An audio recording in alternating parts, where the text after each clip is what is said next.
Oh, shit, hold on. Oh, you didn't put nothing? There we go. The untouchable True School Sports Empire proudly presents something the boxing game's been missing. Hey, what's going on? It's your boy BT, and I came here to talk some boxing with the thousands of True School Sports subscribers. And guys, as you can see to my left, we have a man that really needs no introduction, for he is known the whole world over, from city to city, state to state, continent to continent. It's the one, it's the only, it's Pops. Welcome to True School Sports. Fire away, BT. Yeah, so listen, guys, we got a great live planned out for you guys today. There's a lot of intriguing storylines going on in our sport right now with like Dazn. They're trying to force this Jaron Ennis Vergil Ortiz fight, because at the end of the day, like, Dazn writes the checks, and they've blown a lot of money on bad fights over the years, and they're not gonna allow this for any longer. So I'm sure he's gonna have a lot to say about this. We'll get into that here in a second. But yeah, before we get into any of that, first and foremost, guys, what I wanted to do is just, do some quick housekeeping before we just get into the talking points. So first and foremost, welcome to True School Sports. This is True School After Dark. If you guys want to support the channel beyond just the super chats, you can donate to the PayPal, which is down there in the header, True School Sports 2012 at gmail.com, or the Cash App, $ just a kid from Dania. Anything and everything will be appreciated, and I'll definitely put it to good use, because December, January is going to be a very busy month for me. I'm going to be moving around a little bit. Angelo Leo's fight got announced today too, so we're going to talk about that here in a second. I'll be going to training camp with him probably around January, so this definitely helped. But we got that, and then also, guys, because I'm really trying to get this out there. I've been having a lot of fun with this, because I have a Google Voice number that I use. And listen, if y'all, because some of you guys don't have social media, some of you guys don't have Instagram, Twitter, and sometimes people want to contact me off of YouTube. So one of the best ways to contact me off of YouTube, if you want to talk some boxing, or maybe give me some video suggestions, or just shoot the shit about life, that is my number. Well, not my actual number. It's a Google Voice number, but yeah, 702-758-5496. I've had like 4 or 5 people text me already. We've been talking about boxing. One guy gave me like a video series suggestion, which was actually pretty good. That I'm gonna actually take it. So shout out to everybody who's reached out and been talking to me on the Google Voice. So yeah, man, been a lot of fun. But listen, guys, before we get into the talking points, one last thing. Let's go ahead and let's take some time to acknowledge the fine folks that are already here, making their presence felt here on True School Sports. We got my main man, Andres Kiani. He says Dazn writes the paychecks, and this is very correct. So the man with the money makes the rules. Angel Diaz says we are here early. Shout out to Angel, good to see you, champ. Thank you for being here early today. Reverse Lee, longtime viewer, he says yes, Pops is on the show. Y'all know when he's here, it's gonna be an event. It's gonna be an event because he's fed up with some things. He's had it up to here. I feel like he's got a very low tolerance level for what's going on right now. So we got that. We got Matt Borgeson in the building. Good to see you, man. Good to see you. So look, let's not waste no time. Everybody's here. They've had that time. We've got all the housekeeping done. Let's get into it, man, because the news is this, and we'll go to screen share. We'll put the lower third there, then we'll go to screen share. Sure. So Dazn, they're laying the smackdown on everyone's candy ass right now. They're tired. They're tired of all the stealing of money in boxing, and they're asking for a little bit of quality control. They're not going to stand for no bullshit. They want Vergil Ortiz versus Jaron Ennis next. Supposedly they have the March 28th date already on hold for the MGM Grand, which is supposed to be for that fight. And one thing I know about boxing is that only the best fights go to the MGM Grand. Wow. Because the site fee is high. Right. You don't just bring any little old fight to the MGM Grand. It's important. Because if you do, you lose money. Because I remember a couple of years ago, I went to the Devin Haney Jojo Diaz fight, which is not an MGM Grand caliber fight. Yeah. And let's just say it wasn't exactly full. Right. So you only bring the biggest and best to the pinnacle of boxing, which is the MGM Grand. No Danny Garcia fight, no Earl Spence fight. They want Boots, they want Vergil, they want it next. And I think most of us in boxing feel the same way. Do you feel the same way, Pops? Yeah, I think for me, we were talking about this before the show started. For my personal opinion with that is that you got 2 guys. You got timing is everything. My son always tells me that. So make this fight right here. Make this fight. People wanted this fight. And I'll be honest with you, Turkey been shitting money all over, throwing money like his shit all over the place, giving it to everybody else, right? So Why not pay whatever the fuck they want? Because that's the whole, to me, the whole issue is more money. It's the money issue. Well, he tried to last year. Last year around this time he tried that, but the reason the fight didn't happen was because Boots says there was a miscommunication with his team in Turkey, and really they wanted to fight Vergil. They were trying to fight Vergil at 147. Vergil can't fight at 147 because he almost died. Right. So that was the reasoning last year. So he actually did try last year. But listen, let's get into the screen share, Pop. So go on the screen share. Make sure y'all smash that like button. We're here, True School After Dark. Run it up. Sure. So first tweet on the screen. Dan Rayfield, reputable, respected boxing journalist. Shout out to him. He says, a guy had tweeted at Dan Rayfield yesterday. He said, "I'm gonna be disappointed if Ortiz fights Earl Spence instead of Jaron Ennis." To that, Dan Rayfield said, "Pops," he said, "that's not gonna happen. Per source, Dazn, which has dibs on Vergil Ortiz fights, will not allow that fight to happen. Dazn is also exerting intense pressure on Golden Boy to get the Ennis fight done." Yeah, I mean, I'll be honest with you, and I don't really pay attention to everything, but I did pay attention to the face-off and in the ring when De La Hoya came on and said, "Oh, don't worry, the fight's gonna be done. We got it done. It's already set." And this and that. And then sometimes my son will throw a curve at me or troll me. Sometimes I tell him, "Are you trolling me?" With him? "No, they're not gonna have the fight." I said, "Right, please don't tell me this." And so I was for sure 100% thought the fight was already made. They agreed on it. But like my son says, my son has three requirements. Oh yeah. Like for me, and for those of you who are new here that don't know how I am, when it comes to like these reports that fights are done, I don't want to fucking hear about reports that fights are done. I need to see the fight poster. I don't care if the most respectable boxing journalist, like even with Angelo, right? Like Angelo, like for example, like Angelo Leo, we'll talk about him here in a second. Like his fight got announced, and I've known about it for a while. Like I've been knowing about the Angelo Leo Diamante fight for months on end now. Like I knew that was an opponent that we were probably gonna fight. Right. But even with that, like even with my own friend, where I know all the ins and outs, I don't even believe the fight's looking to happen until I see the fight poster. The date, the time, venue, TV network, everything. all that. So if you don't see all that, it's all just hearsay. So and Brendan told me that, so don't believe it. Yeah. So I'm kind of shocked, to be honest. That being said, what I can say is this: if they already have that March 28th date on hold, and being someone that's been in Las Vegas, plenty of times, and knows how prestigious of a venue the MGM Grand is. It's not easy to get dates. Right. You know how many, like, forget boxing. You know how many, concerts and different types of events are trying to get dates at the MGM Grand. So if boxing can get a date at the MGM Grand, and DAZN is helping put up money to cover the site fee for the venue and all the promoter, they're gonna want to get the fight to get done. They're not like. But let's play double advocates here, right? Like I was telling you before we get on live, I was saying that maybe, and I could be wrong, maybe Vergil coming out saying that he wanted to fight Spence because they're both from Texas, and they probably the fight will sell a lot more than Boots, and they'll probably make more money for that fight. You don't think so? Like you're saying, like if he fights Spence and beats him, that raises Vergil's profile more? No, I'm just basically that both fighters are from Mexican followers from Texas and everywhere else, and then you got Spence from Dallas. So that's for the venue and everything. I think that for me would sell more. Not in Vegas. No, not in Vegas, but in Texas. Texas. The stadium. It'd be a big fight where they'll make money off of that. I can see what Vergil's saying that. But at the same time, it comes to supply and demand, what the public wants. Now, one thing the viewers might not understand, and one thing that might get lost in the sauce of like all the hype and hoopla, is that for a lot of these fighters, when you get to a certain level, like when you're a guy like Vergil Ortiz or Jaron Ennis or just anybody at that championship level who has commercial value, when you sign an exclusive deal with the promoter, right? That promoter normally is allowed a network, and that network in most contracts, they have what they call the right of first and last refusal.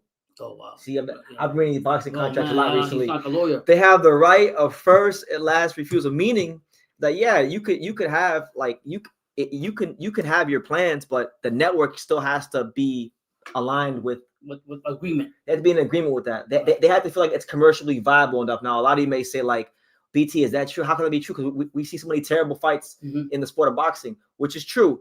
But when you have fighters that networks like Dazn invest a lot of money into, like Vergil Ortiz, you know, they're going to want to return on their investment, and they're going to want to make fights that are commercially viable for the platform. So if they're already putting the March 28th date on hold, you know, respect to Sebastian Fundora. I know he's a champion. He's a good fighter, but like Sebastian Fundora just fought Cordell Brooker at Mandalay Bay. Yeah. And the crowd was so small, he could have hugged the whole crowd in 5 minutes and been in the car ready to go home. Like, it was, so he's not really, even though he's a fun fighter, for whatever reason, he's not a ticket seller. Right. Now Vergil and Boots, and because I've seen both fan bases doing this, like I've seen people saying, well, Boots didn't sell out this fight in his hometown, and Vergil didn't sell out when he fought Lubin, which is true, which is true. But everyone knows that these are two of the most dynamic fighters in boxing. So even though they might not sell out against cans that they're firing like Lima or you know, whoever, you know, when you put them together, you're gonna get a commercially viable fight. You understand? Yeah, and I'm gonna backtrack what I told you before. I know you said Turkey did this before. Forget about what happened last time. My thing is, Turkey's investing a lot of money anyways. Yeah, he's been in all this anyways. So I think the money's there. I just don't understand. Like my thought is, and to throw me a curve is, why would Vergil just come out of the clear blue sky and just say, "Oh, I want to fight Spence"? You understand?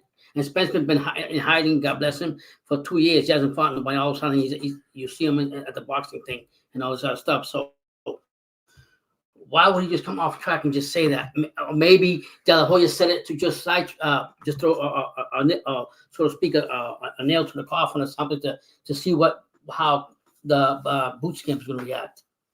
Yeah, I mean, look, I don't know how the hell is 2025 and Earl Spence is a factor in this. Like, he hasn't boxed, he hasn't wanted to box. You know, I guess now we'll get to it later on. Now I guess Roy Jones is going to train him, which is not surprising to me, because I actually heard it through the grapevine like 2 months ago, because you told me, I didn't believe me, and I told my dad about it like 2 months ago, but like it wasn't public information, so I couldn't really talk about it. But now it's out there, so I can, it's a thing now. Listen, I really like last year. Jaron Ennis, I feel, avoided the Vergil Ortiz fight. He turned it down, right? Because of the whole quote-unquote miscommunication about the weight classes and the contract, right? That was on him. But you got to be fair. This time, right, I feel like the onus is it's more on Vergil Ortiz. I know I said that yesterday that they're both to blame. Like both teams are doing some talking and posturing, which is true. But there's a little bit more posturing going on from Golden Boy. You're seeing De La Hoya say that basically Vergil has to be the A side of the fight, won't happen. Then you're seeing Rick Morgan say they want $10 million to fight Boots, which I think is just that's just them trying to check what the market is, the temperature, right? And then you got Vergil, and you got the fighter himself, you know, saying he wants Earl Spence Jr. So on all fronts, from the manager to the promoter to even the fighter, they are saying things and they are doing things that is making it appear as if right now they are not in a rush to fight Jaron Ennis. Yeah, I was watching that. Shout out to Greg Hackett from Philadelphia, and the Philly folks over there. Even though I talk a lot of shit about them, I was watching him today, and he said even if Vergil wanted to fight, Vergil has himself, his father, his manager, and a promotional company against his opinion to fight Boots, like 4-1, like how Greg Hack said, he's outvoted. Even if he wants to fight, it's not going to happen because you got the manager, the promotion company. That's how it is. That's how it is with every team. Any fighter at that level who has a team, you have to everybody has to be on one accord. At least if you're anybody who's good. Yeah. You know, the Crawfords, the Canelos, everybody has a team. So hold on, I want to address this comment because I'm like, and Matt, I'm gonna get this switch chat right after this one, but like. Kai Fly. See, I just people say I'm not fair to Boots. I just said that in this case, last year I felt like it was more on Boots. Right now it's looking like it's more on Vergil, right? But this guy says, where did Danny Garcia's name come from? It came from Eddie Hearn. That's where it came from. I don't listen.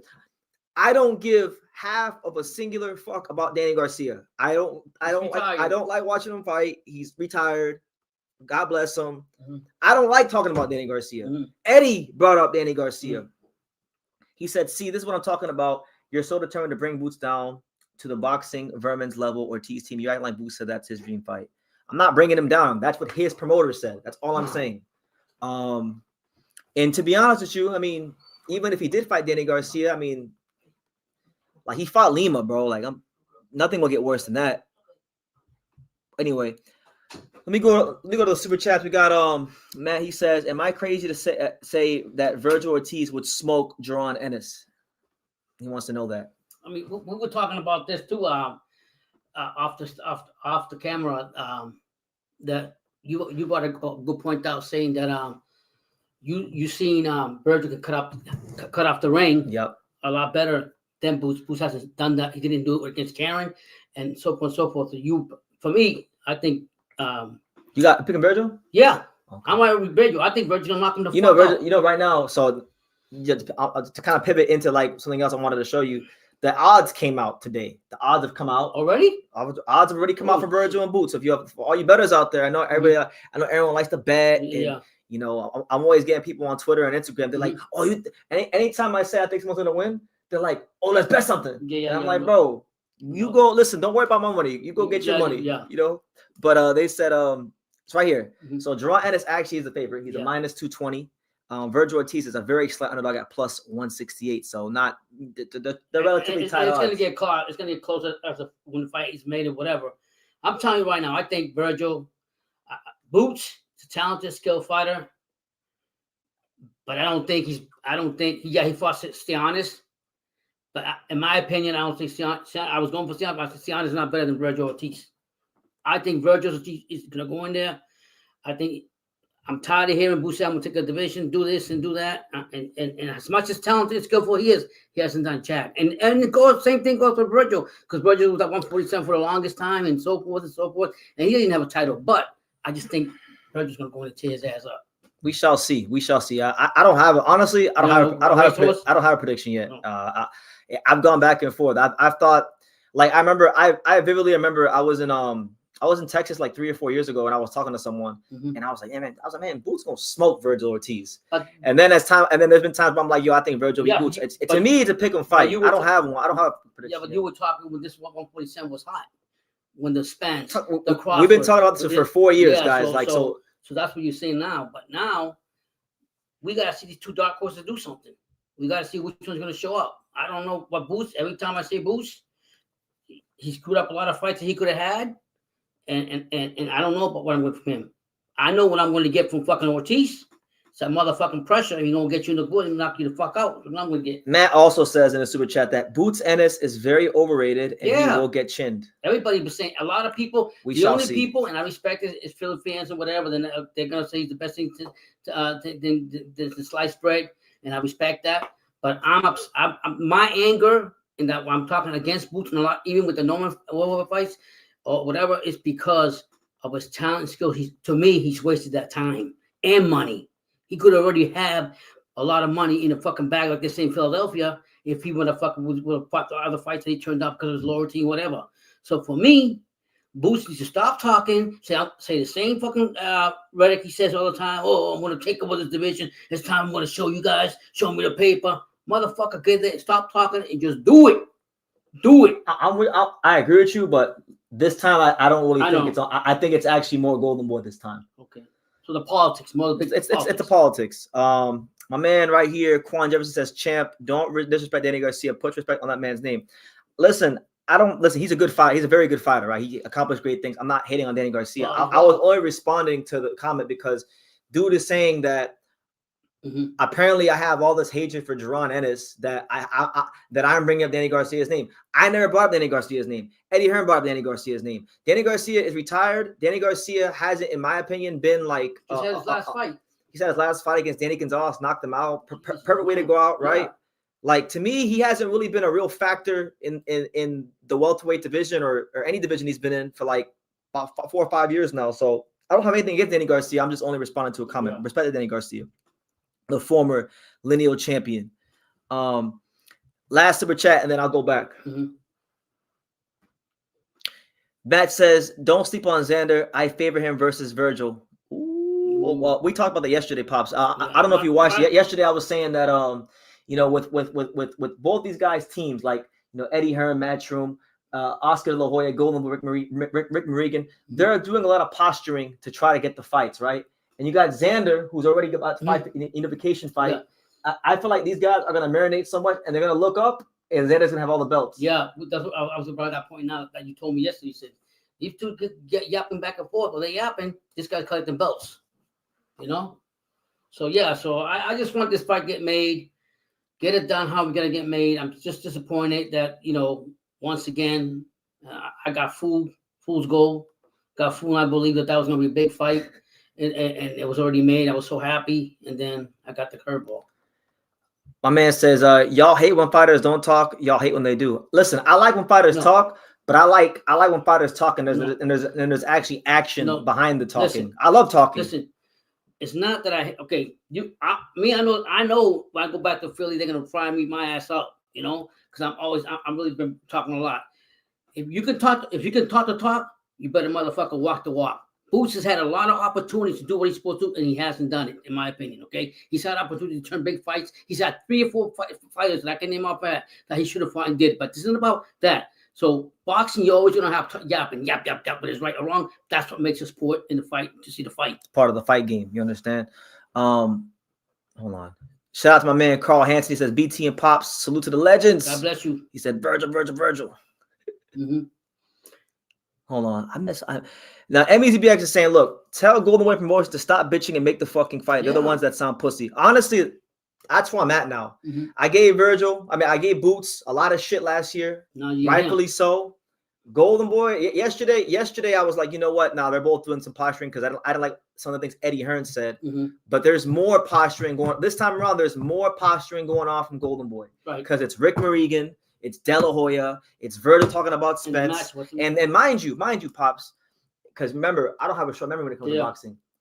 This is this is all coming 2 months after they try to strong arm Xander into they're telling the champion, right? The guy who has what they want, they're telling him, you need to do this, you need to do that. And he's like, I'll fight Vergil, no problem. Just come to Puerto Rico. That's it. We can do the terms, we can do whatever. Come to Puerto Rico. That's a good point. And they didn't want to do that, right? So they've been moving a lot very, very funny, not just in this instance, so they've been yapping, but in a lot of instances. And you know what? It's not surprising to me because when you look at the Golden Boy stable in comparison to a Matchroom, in comparison to a Top Rank, in comparison to a PBC, it's thin. It's thin. Yeah. They can't afford Vergil Ortiz to lose, so they got to get him, the best situation. I get it, but people won't. But I'm with you, Amizi. I think right now this time it's more so on them. Yeah. Yeah. Shout out to the zone though. Shout out to the zone. Let me see. What did I miss? Did I miss anything? There's one comment I wanted to get to that was a bit off topic, but I wanted to address it because it was a good comment. Where is it? Where is it? Yeah, I don't want fights to get over marinating. I'm tired of that because I think you brought up a point that maybe Eddie Hearn and Boots were coming in. They want to see how hot. What we're saying, something about the crowds, about how hot the reaction of the people are. So maybe they showed up this time. That's what I said. I told you. I said I feel like the fight. I told my dad. I'm like, I said the fight might not be done fully because I remember Eddie Hearn's been going on the media saying that Boots is the only person that's actually signed his part of the deal. And you know what's funny? I know I really probably shouldn't believe Eddie Hearn, and I don't 90% of the time. But in this instance, I actually do believe him. And the reason I believe Eddie Hearn is because I think for the first time he actually has a fighter where it's like, you know what, this guy is good enough. I don't have to worry about. You're not gonna lose money with Boots. Like he feels like Boots can actually win all these fights. Eddie Hearn, when I see Eddie Hearn at these Boots fights, he looks younger. He looks happy because I remember, and me and Sean have talked about this. Sean to tell. I remember last April when I was covering. What fight was it? When I was covering, I think the main event was it Hitchens Lemos? Yeah, it was Richardson Hitchens versus Gustavo Lemos at the Fontainebleau. I was there last year, and I remember. From where I was angled in press row, you could see where Eddie Hearn was sitting, right? And me and Sean would look at Eddie Hearn throughout the night, and then we were just like, "Yeah, Eddie looks depressed. Like he had all this ambition of coming to America with that big $1 billion war chest from Dazn. Yeah. And this is what he's been relegated to. You know, putting on a fight at the Fontainebleau, which, you know, all respect to the Fontainebleau, it's a nice venue, but when it's not like a top venue in Vegas in comparison to like a MGM Grand, Mandalay Bay. It's not. It's on the not so nice part of the strip if you've been to that area before. So like, and no disrespect, like Hitchens and Pacheco are good fighters that were on that card, but like he didn't come to America for those kind of guys. He came to America to do more. Yeah. And I feel like once he signed Jaron Ennis, he finally felt like, you know what? I have a chance to really like do something in the American market now. So I believe him. I actually believe him. He's like that racehorse at the horse track. He's got that thoroughbred that, you know, no matter what tough fight, I mean, what tough race is going to be in, he's going to be the one that's going to run the race and finish it and do it right. Correct. Real briefly, Pops, before we get to what's next? Okay, the next thing we're talking about is we're gonna get into some Bakram talk in a second because I have a lot I want to say about that. But my man Jay Saint Fort wants to know from you because, you know, the fight that really captivated the boxing fans and the American boxing fans' imagination is Brian Pillman Jr. versus Devin Haney, right? Shout out to them for both stepping up to the plate and making a great fight happen for the fans. Yeah. He says, can you talk about your Norman versus Haney prediction? Me? Yeah, I guess he hasn't heard it. Okay, I'm gonna tell you straight up how it's gonna be. Just go back, forget about the PDs. Go watch I taped the movie over of Garcia and Haney, and you see what happened to Haney there. The same thing's gonna happen to him. If you're sitting in a nice, comfortable chair, just have the fans of Haney just strap yourself to it. Because when Norman goes there, he's sending that motherfucker to the moon. That's what I'm trying to tell you. He's gonna knock the fuck out of Haney. Haney, he's got the reach, he's got the skills, the technical and all that. But you know what he don't got? What don't he got? He don't got the court. He don't got the jersey. Oh, you mean this right here? Yeah. Hold on. You mean this right here, Pops? Yeah. Hold on. Where's it at? You mean this right here? Yeah. But we ain't looking for the decision. Correct. We got the judge. And I think that's from the jury. Which one is it? No, that's the jury. That's the jury. This the judge, right? I'm trying to figure out which one was which. Yeah. Hey, they twins, so I get them mixed up sometimes. I have to look at the individual score. So I'm saying that I think Norman's a lot stronger than a lot. His time was more powerful. His sledgehammer punches are gonna do Haney, and I got him knocking him out in the 5th round. I got Norman knocking him out in the 5th round. 5. I think he's gonna overcome in there and just knock him the fuck out. Okay. I say 7, but we shall see. Okay, one last super chat before we get into some Bakram talk, because I have a lot I want to say. Shout out for the super chat. He says, the Golden Boy mentality equals fighting big names that are vulnerable. I love how Boots has been quiet, and now look who's folding up. Vergil looks shook in there. People saying that too. I don't know. I don't think Vergil. I don't think Vergil looks shook. I think it's Rick Morrigan and talking behind him and Oscar. Like with a matchmaker. Because look, Boots aside, like let's remove Boots from the equation. I just mentioned to you guys when it came time to make the Vergil versus Xander fight, they were trying to do the same thing with Xander. Oh, we got to be the A side. You got to fight in Vegas. You got to do this. You got to do that. And Xander's the one holding the belt. So how you have something he wants. He has something of value. He has a bargaining chip at the negotiating table. How are you going to strong on the champion? That is not how it works. Okay, that is not how it works. So I think it's just a Golden Boy thing, and it is what it is. But we'll see what happens. What do you think, Pops? Yeah, I think that's a good point you brought out with Vergil, because Vergil talking about the out of play move with Spence, and now when he had an offer from Zayas says, okay, if you want this motherfucking golden chunk, you're gonna have to go to Puerto Rico, and why not? You go to Puerto Rico, it's a big fight anyway. You're gonna make your money. Right now, they don't know what the money's gonna be. That's why they're arguing about here. I think a lot with the money with Boots and that.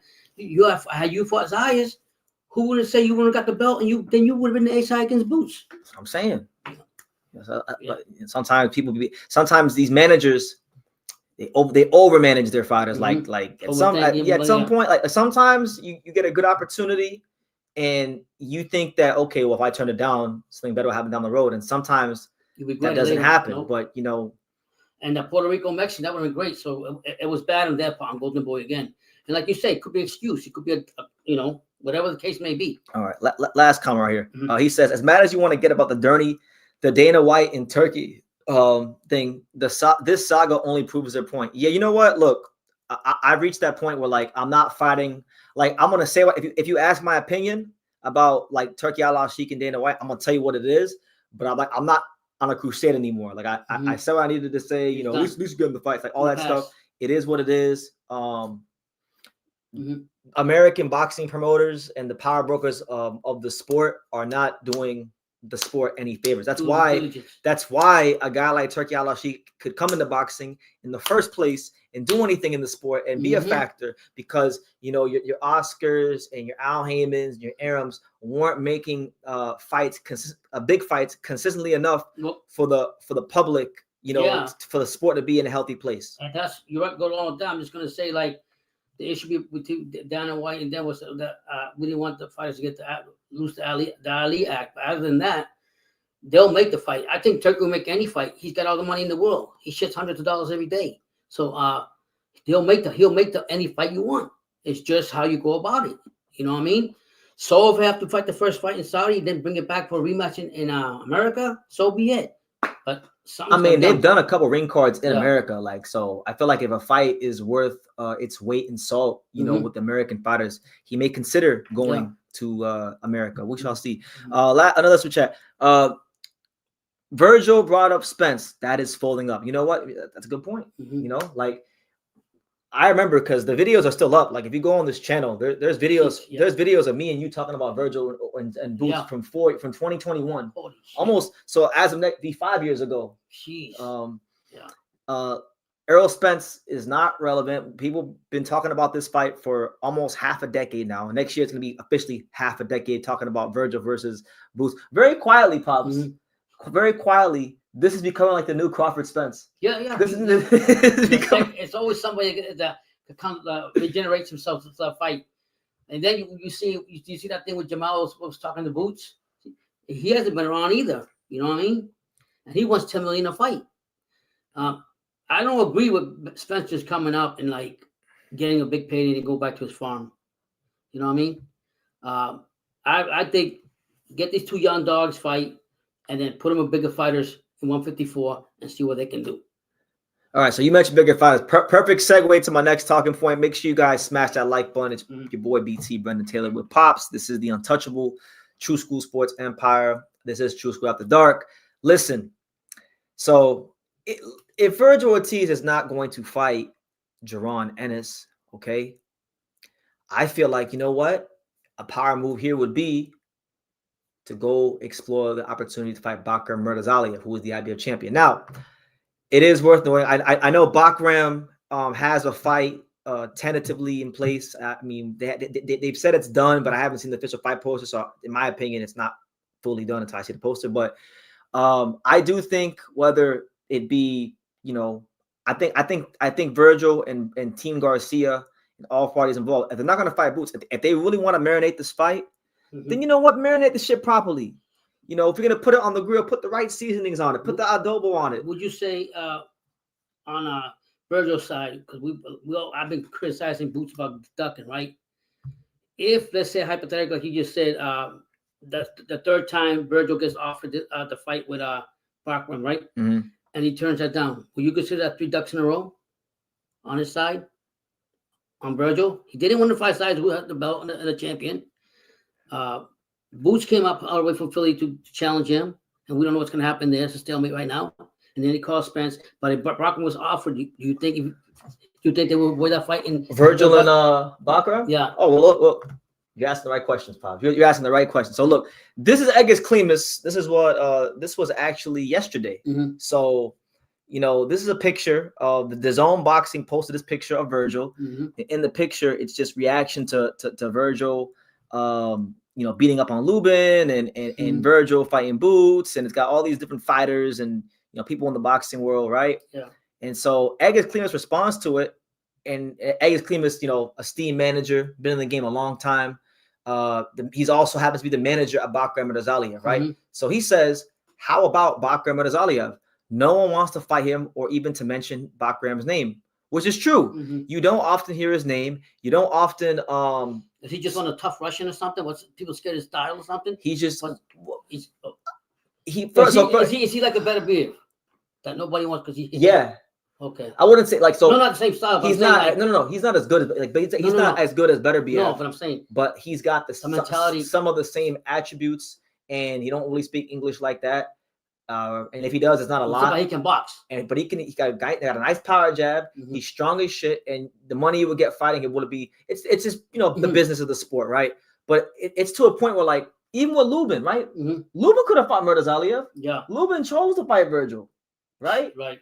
So it is what it is. But the reason I'm bringing Bakram up is because Ed gets clean his bottom up. And, if you guys pay attention to my videos, I've said in a lot of my videos about Vergil Ortiz fighting Bakram, I've said, I don't understand why Vergil and his team won't try to go fight Bakram Murtazaliev. I told you guys, I said, Vergil Ortiz should be the most confident fighter in the world. His team should be the most confident in the world of fighting Bakram, because when Bakram first got to the States, his trainer was Robert Garcia. So if anybody in this weight class, if anybody in this weight class, knows about him, Bakram Murtazaliev, it is Vergil. It's Robert Garcia. So the fact that Vergil in particular is not trying to fight Bakram, to me, because I heard Robert say, well, we wanted to fight him, but the sanctioning bodies wouldn't let us do a unification fight because Vergil has a WBC interim title and Bakram has an IBF title, right? And they wanted to do a unification fight because if they could do a unification fight, then Vergil wouldn't have to abide by the IBF 10-pound rehydration clause, but he has an interim title, not a real title. So therefore, if you fought Bakram, you'd have to fight under the IBF rules where you have the 10-day rehydration clause, right? And they don't want to do that because they feel it's going to drain them. It's their prerogative. I feel like Robert, more than most people know about Bakram. Go ahead, Pops. Yeah, I basically was going to go on what you were saying. And this was an old receipt that Brendan was showing me about 21 or something like that, 2021, when they were training or whatever, Bakram and Garcia. And I think if Vergil was to fight Bakram, there shouldn't be no speculation or excuse that, the trainer didn't know this fighter. He actually trained the fighter. He knows, man. Look. So an advantage. And I'm going to show you. And for those of you guys who feel like, BT just making stuff up, I never seen nothing about that. Well, look, here's Bakram and Robert Garcia from 3 years ago. It's 3 minutes long, so bear with us. We're going to watch the whole thing, and then we're going to come back right here. Here it is. From Russia? From Russia, from same town as Kovalev.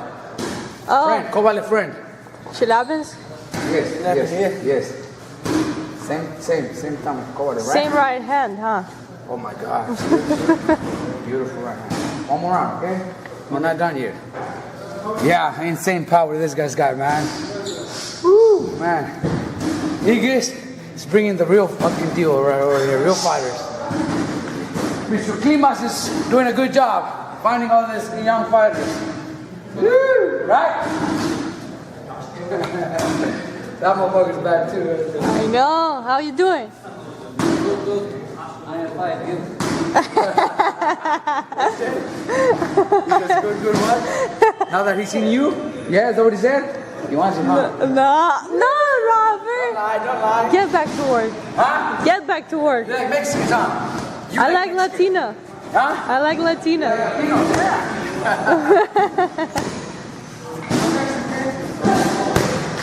How you doing?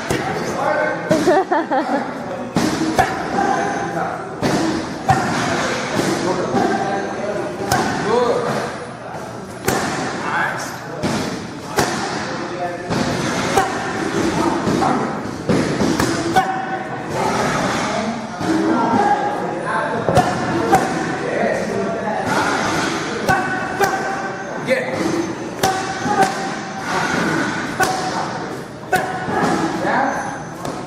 Over.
right, so you guys see it. So now that we got that established, now that you guys have seen what I'm talking about, that's in 2016. That's almost 10 years ago. So if anybody in this weight class knows Bakram Murtazaliev, it is Robert Garcia. What did he say in that clip? He said this motherfucker's the real deal. Yeah. You know, he talked and then he mentioned Egis Clements and he was like, hey, great manager. Yeah. He's bringing us these real fighters. You know, so.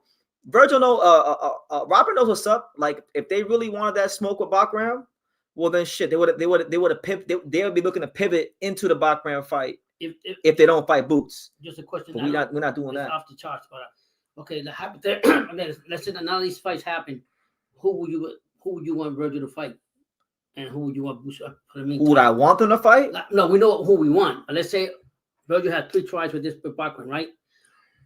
What other fighter would you like to take fourth fighter to take just in case on Vergil's side? And who would you want Boots to so he can stay tuned up? Because he likes all the tune-ups. If I'm being realistic, I mean, maybe I would like to see Boots. I mean, I wouldn't mind seeing Boots fight. But woo! He's not 54. Okay, yeah. I would like to see Boots fight. Let me preface this. I don't want to say I want to see him fight this guy, but Opinion. He could fight this guy because he's a common opponent with Vergil and even Crawford. He could fight Madrimov, former champion. Yeah. You know, I don't like Madrimov. If not him, then they both could probably fight a guy like Brandon Adams, who just beat Boachuk in the rematch on the Crawford card. Yeah. Or they could both fight Andre Katsuraikis. But see, them guys ain't big names. Like they're not gonna get no credit beating them guys. You know. Okay. But those are coming. Just keep them in shape until they decide what they're gonna do, which way direction they want to go, or they're just gonna stay in stalemate.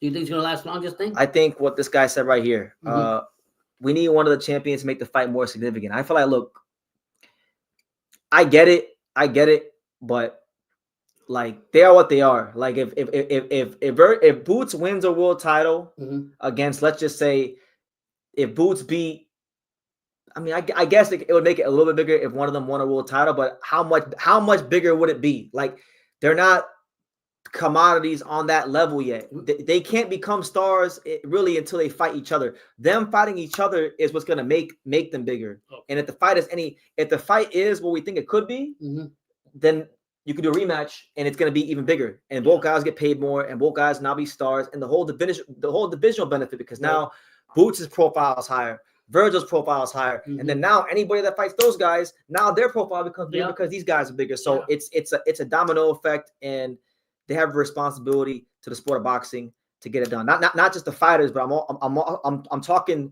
double and triple to the teams, to the Robert Garcias of the world, and Eddie Hearn and Rick Marigan and everyone around the fight, in and around the fight. MAW says Bakram is the boogeyman at 154. Sadly, more because he's considered high risk, low reward. Popularity matters. Boxing fans love Bakram, casuals don't, and casuals play a huge part in sales. Money-wise, yeah. I get it, but like, see, I don't like that talk, but I understand it when a guy is a contender, when a guy is a prospect, okay? But I'm sorry, once you win a world title, that's out the door. Everyone is a champion, you know. He's on that level now, so you can't talk about him like that. If we the public. And if we, the public, and even the business, if you allow the fight game to treat Bakram like that, you're diluting what it means to be a world champion. Wow. If Bakram is still going to be treated like a fucking prospect while he has a belt, a dangerous prospect or contender when he has a belt, then what was the point of him winning the belt in the first place? What's the point of having a belt? What's the point of even trying? What's his option? Because he can't stay just like sitting there holding the belt forever. Well, he's gonna fight Josh Kelly. Oh yeah, as the B side. Yeah, okay. I'm pretty sure he has to go to England, and Josh Kelly's gonna be the A side, and they're gonna try to get Josh Kelly that belt. But he's a champion. Yeah, but the Eddie Hearn is promoting Kelly, and so that's what it is. But what do you guys think? Because I feel like Bakram and Vergil really, and even if it wasn't Vergil, if it was Bakram Boots, Bakram versus any of these guys would just be a great fight, you know, a dangerous fight, a violent fight, you know, but a fight that would tell us a lot about this division. Yeah, you know. So yeah, really, honestly, if I could be extra honest with you guys, when Boots was at 47, I remember last year around this exact time when Bakram burst onto the scene, and I was starting to get frustrated with like the whole thing with Vergil and Boots last year. I said, you know what? If Boots was really what people think he is, and what part of me still wants to believe he is, he would just say, you know what? Fuck all this. I'm going to 54. I'm gonna go right out to Bakram. But they're not gonna do that because people are not stupid. Mm-hmm. People are not stupid. Like Robert. I just showed you guys a video of Robert Garcia in the gym at Bakram, and you saw what he said. Mm-hmm. He said, "Damn, this guy's a bad motherfucker. He's the real deal. Edgar Cleveland's doing a great job finding these real fighters. Mm-hmm. You know what I'm saying? So Robert knows, and Robert isn't just a trainer. Robert's also a manager. Right. Also, so he knows. Right. He knows. You know what time? That's why they ain't talking about no damn Bakram. But it is what it is. You got your best rooster in the cockfight. Put him out there and see what happens. I'm talking about Vergil fighting this guy right here. Yeah. Boots. Vergil didn't want that Bakram fight before, but that's a great point, BT. But we'll see. Bakram versus Kelly. Bakram versus Kelly is good. Like I'm not mad at Bakram. I'm just happy to see Bakram and Kelly, or Bakram in the ring again. I feel like, as a champion, you should respect and fight him. You should be fighting. Like, and Matt said that I'm the only person that talks about Bakram. Honestly, I mean, listen, I'll never forget this guy. I'm gonna tell you what I was doing last year while he was fighting. So when Bakram was fighting, I didn't watch the fight. There wasn't a live on this channel last year. When Bakram was fighting, I remember that Saturday I went. I think me and Angelo we went to the fair. Yeah. What you mean, the balloon fair? Went to the fair. There was a fair in Vegas. We went to the fair. And we just had fun at the fair. Yeah, and then I came back because I'm like, oh, Tim Tszyu, he'll be because I watched a little bit of Bakram. Yeah. And I'm like, oh, he's strong. But like at that point, I mean, Tim had lost to Vendura. I'm like, yeah, Tim should win, right? Mm-hmm. Bakram beat the dog shit out of him. And then I was like, okay, so I never forgot it because it was one of those fights that when you saw the highlights or when you saw it live, you're like, damn, this guy is truth. Because we see so many fighters that get pushed down our throats from the promoters that really aren't that damn good. And when we get a guy who doesn't get talked about at all, who Jermell Charlo ducked when he was the mandatory for Jermell Charlo. Jermell Charlo didn't want to fight Bakram, So tells you something. Flip it. If Boots is acting like Vergil, y'all are buried Jaron. It's okay to say Team Ortiz is shook. They know what they see. I've already told you that Golden Boy is at fault. Yeah. Boots, I don't feel like I have to bury Boots anymore. I feel like I did enough with the Lima fight. And Karen 1 and 2, so I don't gotta pile on. I just want to see him with this big fight right here, and if he does what he's supposed to do, then because I don't think he's that effective in Philadelphia, to be honest. Man said, what he say? He said Bakram, he's overrated just like Brian Noman. He's gonna get beat by Haney. Bakram is overrated. He'll get exposed soon. He only beats Tim Tszyu. He's only beat Tim Tszyu because a lot of y'all favorite fighters and their teams they don't really believe in what they got. They don't really believe in their horse. So it is what it is. Look, guys, on that note, I'm putting the bow on top on the 154 talk. If you listen from this point forward, if y'all want to mention 154, you got a super check. I'm switching gears this live. I'm switching gears because, guys, it's a beautiful day today. Yeah, it's a beautiful day today because I've been knowing about this as a potential fight for a little bit of time now, and I gotta always come here and listen to people talk about Espinoza and Nick Ball and Shushu Carrington and all these guys, and y'all always ask me, y'all say, BT, when is your boy Angelo gonna be in the ring? When is he gonna fight? And I've been knowing you guys. I think like yesterday somebody asked me, I'm like, you guys will find out soon when he's fighting, and I've been waiting for it to drop, and it's been signed. It's crazy. And it's been sealed and it's been delivered, so y'all can say the date, February 21st, in Albuquerque, New Mexico. The best featherweight in the world, in my opinion, my humble opinion. We'll be making his second defense of the IBF title against Leorato Diamante. Now, look, is it a fight that I really want? Not necessarily. Like, I would like bigger fights. I would like bigger fights. It's a voluntary because his last fight was a mandatory. If you guys remember, because today, when this fight got announced today, man, I had people tweeting me. They said, "Man, your friend's cherry picking." Oh no! Right. And fair enough. If you want to say that, that's cool. But he had a mandatory last year. Angelo had a mandatory last year that it just dragged out because of the Cometas. It got rescheduled 3 times. He didn't fight till May of this year. what is it? The mandatory that they have to fight. The mandatory got knocked out the way. So they can't take his belt away. They can't take his belt away. Right. So now he has a chance to fight in a voluntary. This is the guy that the team picked. Okay. Diamante. So let's talk about it, man, because I'm excited. You know, I can't wait. I was just telling Pops that I'm going to camp probably either December or January. Yeah. I can't wait. Yeah. I'm gassed. But anyway, so let's talk about it, man. So this is the news today. Angelo Leo, it got announced that he'll be fighting on Pro Box TV, which is cool. Shout out to Pro Box and Gary Jonas and the fine folks there for putting on the fight. He's finally around the Diamante. Now, look, when you look at the rankings, right? Let's dissect it, because a lot of people are going to say, who is he, right? And I know Diamante. Have you seen him fight? I've seen him fight. I say, like, in my opinion, I feel like Diamante's probably on the same level as the guy Espinosa's fighting this weekend. Okay. On the level of a K guy. Right. Maybe you could say he's a little worse. Maybe you could say it's on the same level. But to me, they're at a very similar level, right? And to be honest with you, this is really the first time for Angelo since, I would say, his first fight on Pro Box that he's fought a fighter of this low of a caliber. You know, Venado Lopez is a tough fight. He better not sleep on him. We're not sleeping on him. We didn't say we're sleeping on him. But look, those sneaky opponents that come up are the ones. Listen, this is a chance for him to change his life. So we're not sleeping on him. But look, just to break it down for you guys, why the fuck is Angelo fighting Diamante? Okay, so Stephen Fulton, you guys know he's moving up. He don't want to fight at featherweight no more. Espinosa's fighting K guy this week. Nick Ball don't want to fight no one. What are they gonna do with him? Nick Ball don't want to fight. Nick Ball been fighting. Nick Ball hasn't fought a featherweight since he became a featherweight champion. So that's that. Then you go down the rankings. Omar Trinidad. Nah, he's not gonna fight us. Rais Salim is in a final eliminated with number 5, Nikita Nakano. So they'll be fighting to determine who's the mandatory challenger for Angelo. Brandon Figueroa is supposed to fight. Got ordered to fight. I forgot who it was. Somebody, but he's not gonna. He'll be busy too. He'll be busy too.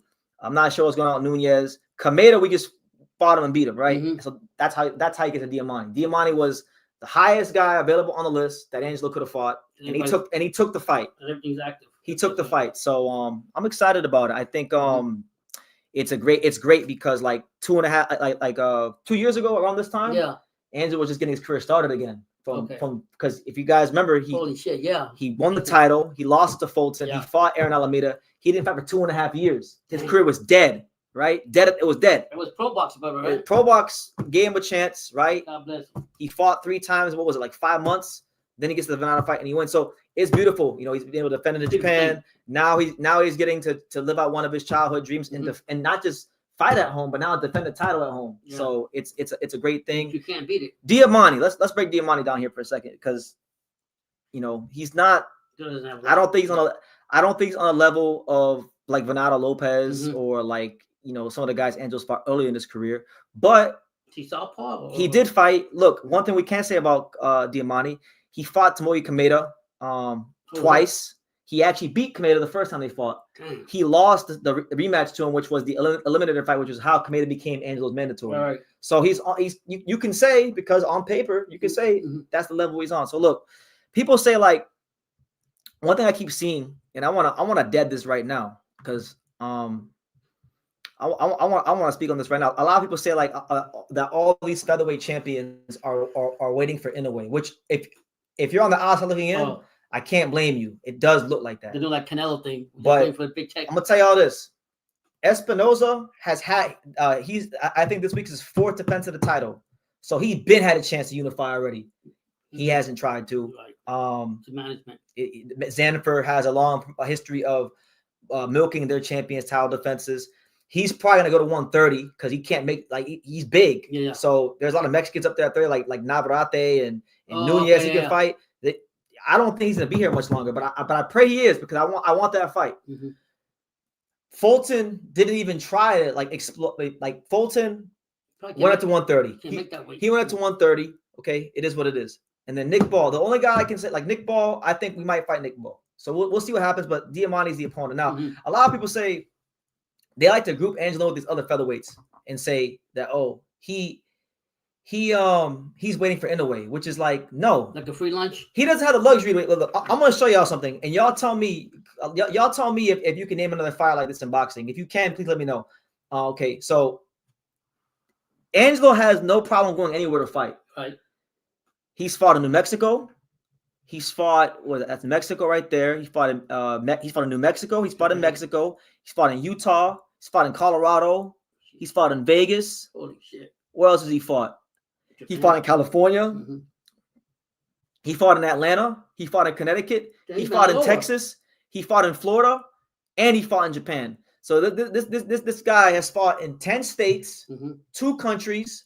He's been willing to do everything to get his career on track. When he had to sign a pro box, you gotta remember when he was champion. When you become world champion, and generally speaking, you're a 6-figure fighter. When you get a world title. So Angelo making good money, like a 6-figure fighter. When he went to pro box, he wasn't getting paid 6 figures. He took a pay cut, which is how he was able to fight. Look, he fought November 2023. He fought January 2024. He fought April 2024. That's 3 fights in 5 months. The reason why he's able to fight 3 fights in 5 months is because he's not getting paid what he's accustomed to. So he had to humble himself, right? And he had to win those fights to get in position to fight Venado Lopez and then beat Venado Lopez, right? Wow. That's why he's in this position. So he is not like these other guys. Don't ever compare him to these other guys. I think God willing, we can't overlook Diamante. Diamante's a good fighter. I give him his respect. He took the fight.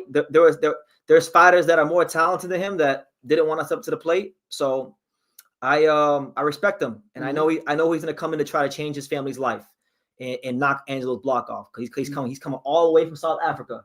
So South Africa to Albuquerque, New Mexico, that's a long ass flight. So whatever the best Diamante that possibly can exist is, that's what I believe we're gonna get come February 21st, and I think it's a great opportunity for Angelo to put on for the hometown fans and work on some things in the ring and make a statement to the featherweight division. Yeah, I think it's great. Just keeping a fighter, like you said, not just sparring and in the gym, get a stay busy fight, like I would say, just to keep himself sharp. Keep the engine sharp. So it's good for him. Yeah, so we'll see. And then I'll tell you guys what I think is going to happen. What I think is going to happen next, because the way I'm seeing it, like, so look, we'll go to screenshot. I want to show you guys this again, because I know a lot of you guys are visual learners, right? So right now at featherweight, I want you guys to just act like Stephen Fulton and Rafael Espinoza don't even exist. Okay. Because Fulton's moving up, and Espinoza, he's already big, and there's really attractive options at 130 that Top Rank can do, and I think that we'll explore doing them with Nunez and Navarrete about to fight. Oh wow! The winner of that fight could fight Espinoza, big money, right? So he may move up. I think right now his featherweight future is very much in the air. So really, the only featherweight unification that I think is realistic is Nick Ball versus Angelo. Okay. Now Nick Ball's box rec. Nick Ball. And I would love this fight. I would love to fight Nick Ball, because I think it would be a really cool fight. Like, Nick Ball's an action fighter. He comes forward. He does his thing. People regard him highly because even though he hasn't been fighting featherweights, he's been fighting names. That motherfucker runs after you. He don't stop. So he just fought Sam Goodman in August, right? He just fought in August. So I'm sure he's been back in training already, getting ready for his next fight. Yeah. I think Nick Ball versus Angelo could happen. Angelo's going to fight in February. So I think it's very realistic, and I think it's very feasible that we can get a Nick Ball Angelo fight in, I would say, between July and September of next year. Why not? You think Angelo can handle the style of fighting? I mean, it's gonna be difficult. I'll be honest. Like with Nick Ball, because I mean, I don't think Angelo's gonna. If they fight, I don't think he's gonna knock him out. I think he get out. I'll point him though. Yeah.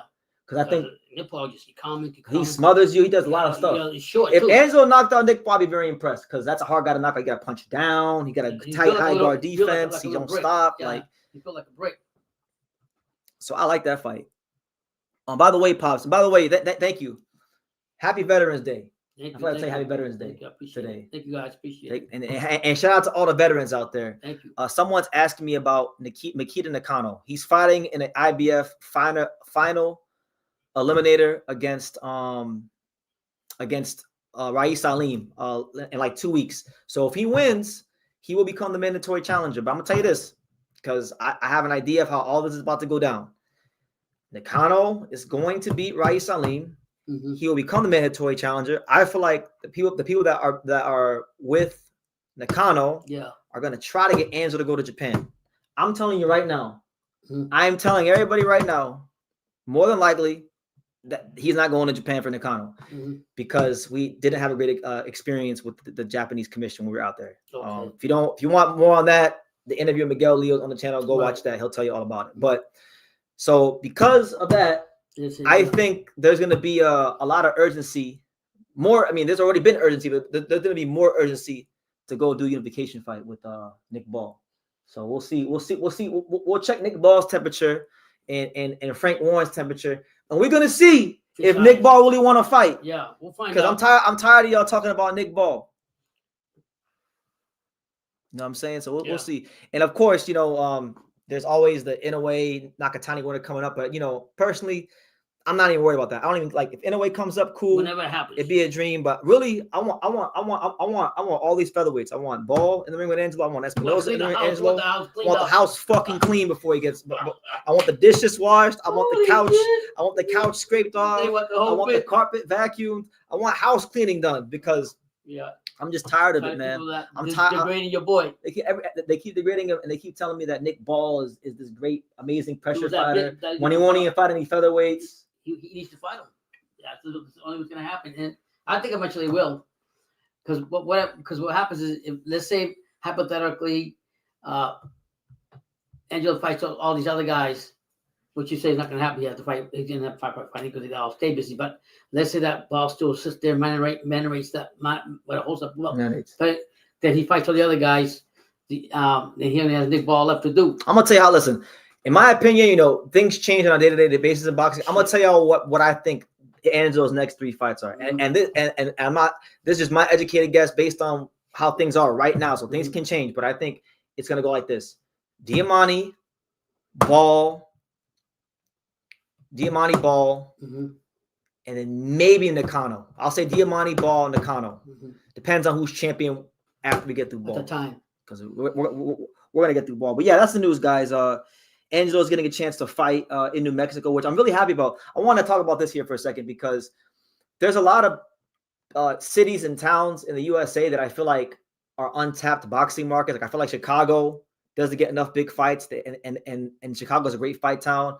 I feel like South Florida, when we do get fights, they always give us the bullshit fights that will never sell anywhere, like Teofimo Lopez versus Steve Claggett, like stuff like that. So I feel like Chicago, South Florida, but one of the places I feel like is a really great fight town because I got a chance to experience it was Albuquerque, New Mexico, and they got a proud fighting tradition of like Johnny Tapia, Danny Amaro, Holly Holmes comes from New Mexico. You got like Bob Foster back in the days from New Mexico. John Jones from MMA, he's from New Mexico. Oh, wow, so the fact that Angelo's getting a chance to fight in front of his hometown fans and build up the boxing in New Mexico, I think is good for the sport because they're very passionate people and like I think this crowd for this fight is going to be really, really electric. So I'm really excited about it. You said Bam's going to fight Puma? Well, that's not the.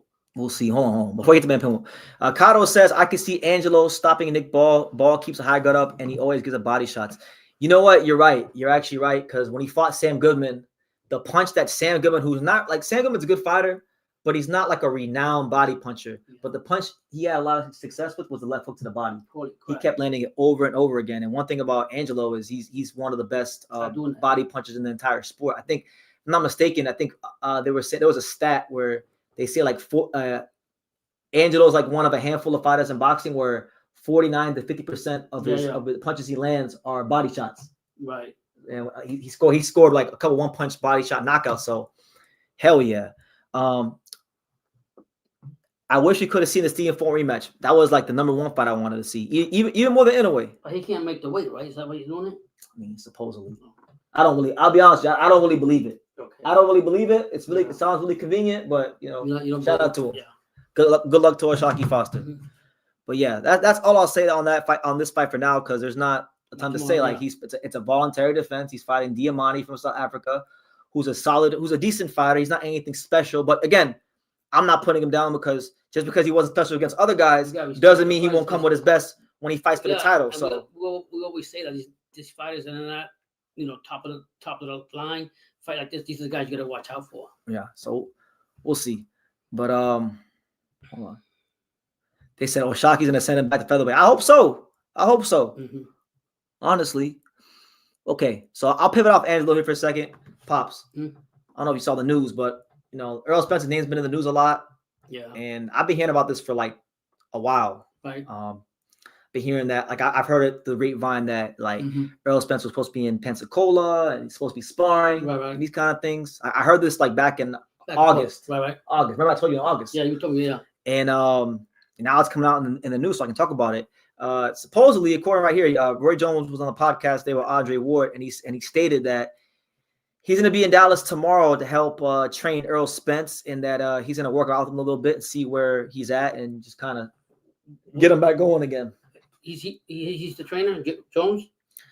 He said that it's not anything official. Like he's not going to be his trainer per se, but he's going to be in the gym with him just to kind of gauge where he's at. Who would you think Spence is going to fight then? If you don't, I mean, he's not going to fight these guys. If he really wants to come back, Charlo for 10 million. No, nobody's getting 10 million. Charlo wants 10 million. Well, you know what? God, forgive my language right now. I want to. Yeah. I want to fuck 2003 Jessica Alba, but we can't all have what we want in life. Like we can't all have. So sometimes in life we gotta make compromises. Yeah. And I think really and truthfully that the most realistic fight that Spence could make for himself, which is lucrative and good, I think he could fight a Fundora, right? Because he PBC. He could fight Charlo, or you know what? You know what's more lucrative than all these fights? You know what fight for Errol Spence will get him more attention than all these fights? Who? Keith Thurman. Man, but he don't want to fight. Like Errol don't want to fight Keith Thurman because he still feels some type of way about how things happened back in the day.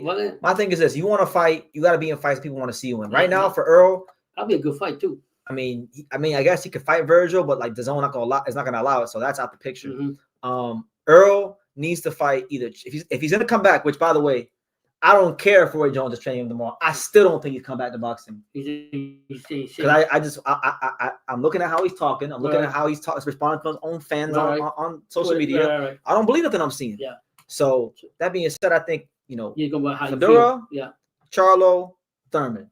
Those are the three fights. You do any one of them three fights, you good. What about the guy I like is Brian? Brian who, Mendoza? Yeah. Earl versus Brian Mendoza. Do you want to see that fight? I mean, I want to see that. I know Tim Zoo's coming back too. So.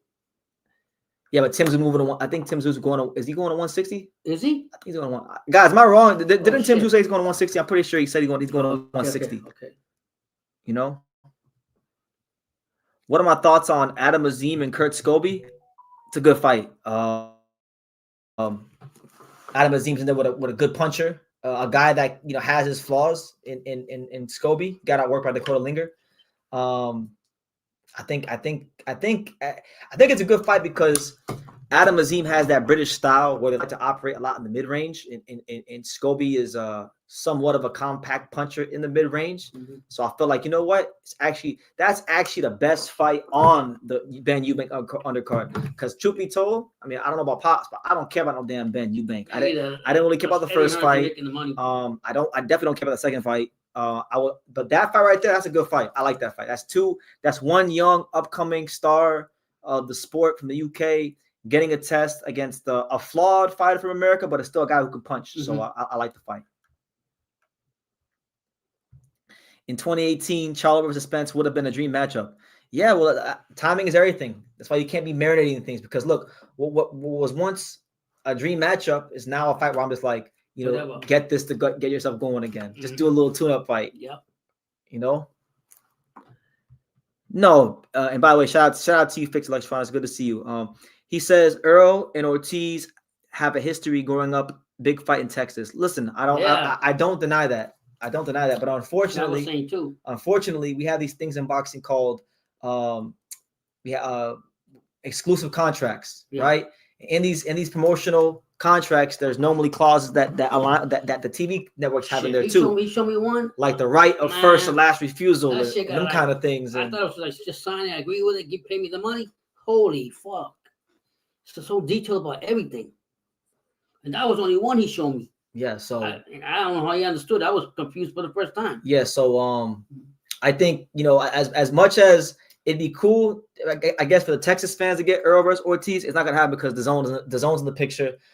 Golden Boy depends on the Zone to provide a platform for their fighters, so they're not gonna want to piss off the Zone. So, that fight ain't happening. As much as Rick Morrigan may not like it, it's not happening. So Earl got to go fight someone in the PBC stable. He got to fight Charlo. He got to fight Fundura. He got to fight Thurman, something like that. That's what he needs to be focused on if he actually wants to come back.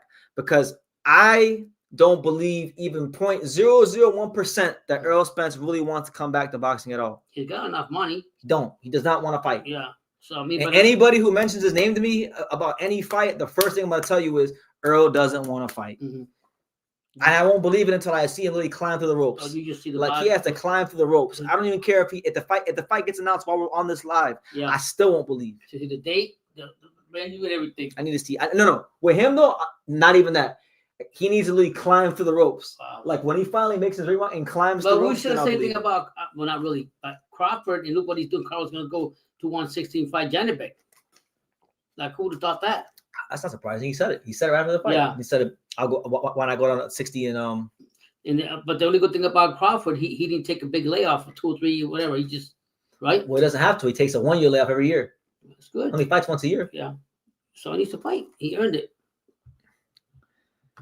He says, "How are they going to fight each other? They're stablemates." Well, they're not stablemates anymore. Business is business. Errol Spence and Charlo are not stalemates anymore.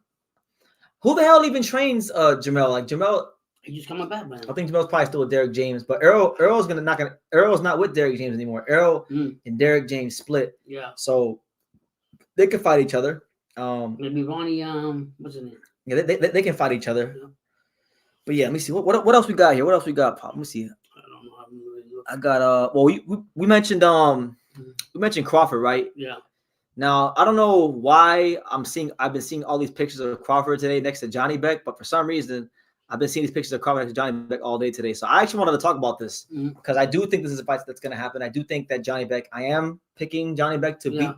I think Johnny Beck is going to beat the dog shit out of Arizona Laura when he fights. I think this is Laura's retirement party. This is the moment I've been waiting on for Laura for a long time to get fucking packed up out of boxing because Arizona. I thought you have support for these Cubans in Florida. I don't like Laura. No. I don't like him because y'all be overrating him and I don't like when fighters like. I think his biggest fight was Canelo. He didn't even beat Canelo. He lost to him. Yeah, and yes, he actually lost to him. It wasn't a robbery. Yeah. And on top of that, Laura, he comes in every fight. Like for 10 years, he's been living off of certain fights, and I feel like a lot of all the fighters that got like the best of PBC, like that early money. Yeah, he did. I remember he fought. I got the credits on my wall. He fought Jan Zevic. He fought Yuri Foreman. Cherry picks, straight cherry picks in Miami, getting paid 7 figures for cherry picks for these fights in Hialeah. Like, so I'm not saying Law's not a good fighter. I don't like how people always try to act like he's better than he really is. He's good. He's a good fighter. But I will say he's living the American dream. He's living the American dream. God bless him. But I think Janibek will beat him, and I think Crawford will fight Janibek. Right now, interesting fight. As you can see, the last fight with Canelo, a lot of people were worried about Crawford as far as the size. Once they actually went face to face, and people saw them with each other, Crawford didn't look smaller than Canelo. Right. But as you can see in this picture, he looks smaller than Johnny Beck. Yeah, right. So Pops. When you see this picture, what's your first impression? Just looking at it, what's your first impression of this picture? Like, what are your thoughts on this picture? That Jennifer's gonna run over fucking Crawford. You think so? No, it's not gonna happen. You think, okay. I know. I'm just saying, like, if I didn't know any better, I think if the fight's gonna happen, they probably would sign the contract. You know what I mean? Let me ask you this question, and let me ask the chat this question, so you guys feel free to chime in as well. Do you guys think Johnny Beck will be the toughest fight of Terrence Crawford's career? Ooh, I don't know, because I'll say that. A lot of people. I will say that because Crawford's been buckled one time here and there, but he's come out of it. I don't think so. I do not think so. You think he's going to disarm Johnny Beck? Yep. I think Crawford's skills, talents, it's going to take over. That guy has so much experience that I think I'm not going to say he's going to knock him out, but I'm just going to say he's going to dominate and win the fight. What do you think a win here does for his legacy? You know, he's already at this point. He's won a boxing 5 division champions in history. He's a champion too, right? He's a middleweight champion. So he'll get what? He's a unified champion. Yes. What do you get out of this? Another 6 division. If Crawford wins this fight, it'll be he'll get 3 belts. If Johnny Beck beats Lara, Johnny Beck will have 3 belts. If Crawford beats Johnny Beck, he'll have 3 belts. He won't be undisputed yet because Adamas still has the WBC, but so he can fight Adamas for undisputed. Yeah. But if Terrence Crawford beats Johnny Beck, and let's just say he goes undisputed. He's already written. But I'm just saying, let's just assume he runs through 160 and he becomes the undisputed middleweight champion of the world. He becomes a 4-time undisputed champion. Wow. What do you think? Because people already say now Crawford is better than Floyd Mayweather. It's a different era. Being undisputed 4 times, like what would you put him like? Being honest, I would put more. I word it this way: 4 times? That's a lot. Yeah, I'm saying being undisputed. That means he's not jumping like Mayweather, jump here, jump there, did this, did that. He took care of business with all the fighters there to be the best. He fought the best in those divisions. So I would give more leverage to him over Mayweather. Not as the greatest fighter. You're saying accomplishment-wise. Accomplishment-wise, as far as what he's done. I mean, I don't think Mayweather's as you know. Mayweather never went undisputed. No, never. So that's big in itself. You know what I mean?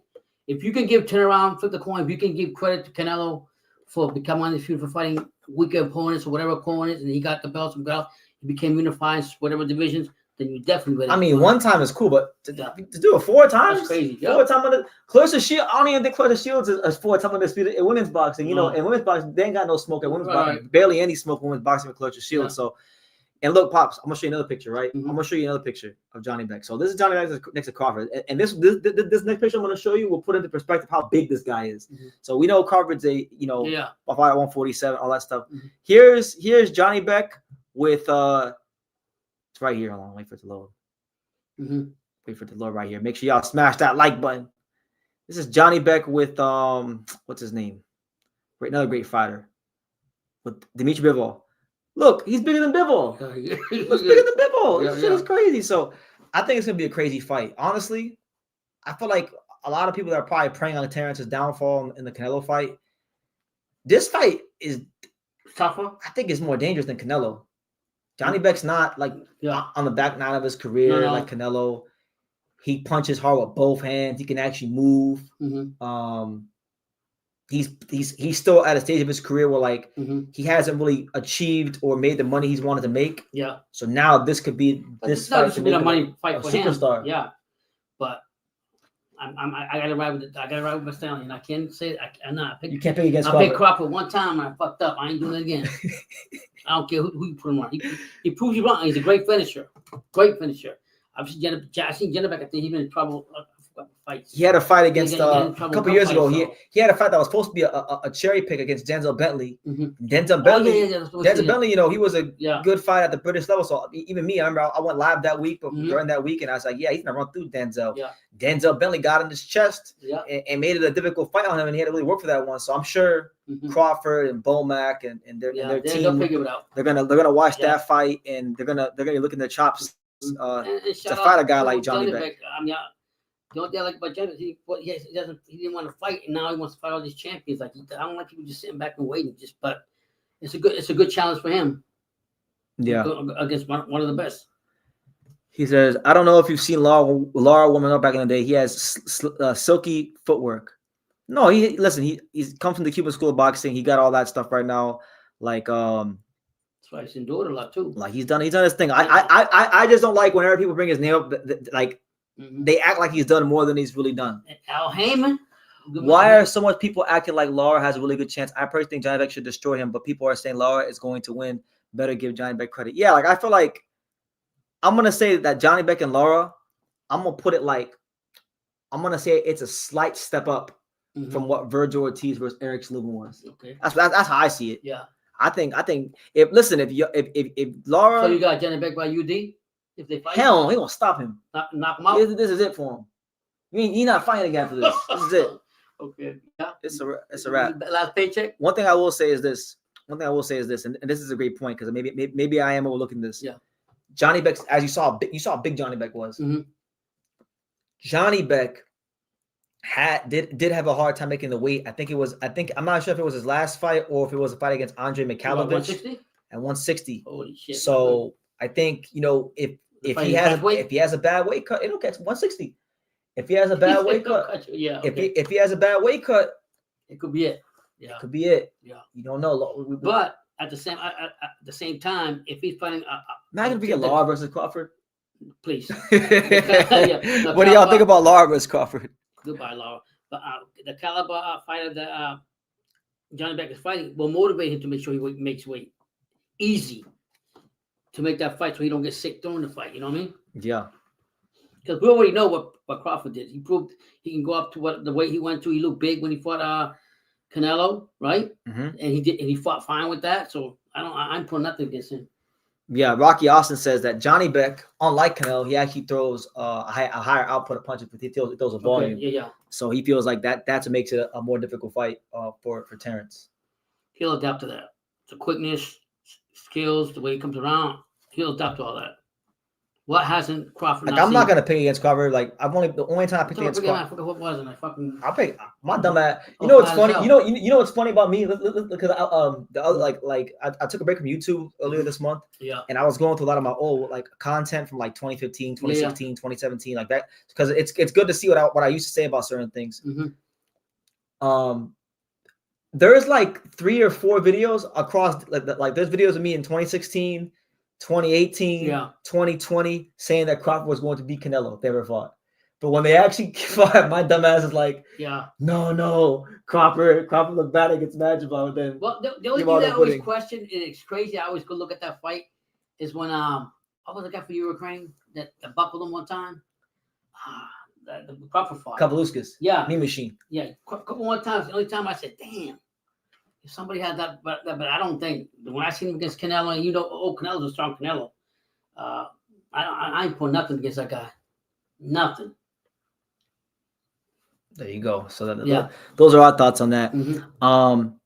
Shout out to my man Johnny, the pride and joy of all Las Vegas. He says, "You talking about this, Pops? But let's go Panthers and thank you for your service." And he says, "Let's go Panthers and the best featherweight in the world is back." Yeah. Shout out to the Florida Panthers, and I'm glad you enjoyed the game last night with your dad, Johnny. And shout out to Angelo Leo. We'll see you in camp, Johnny.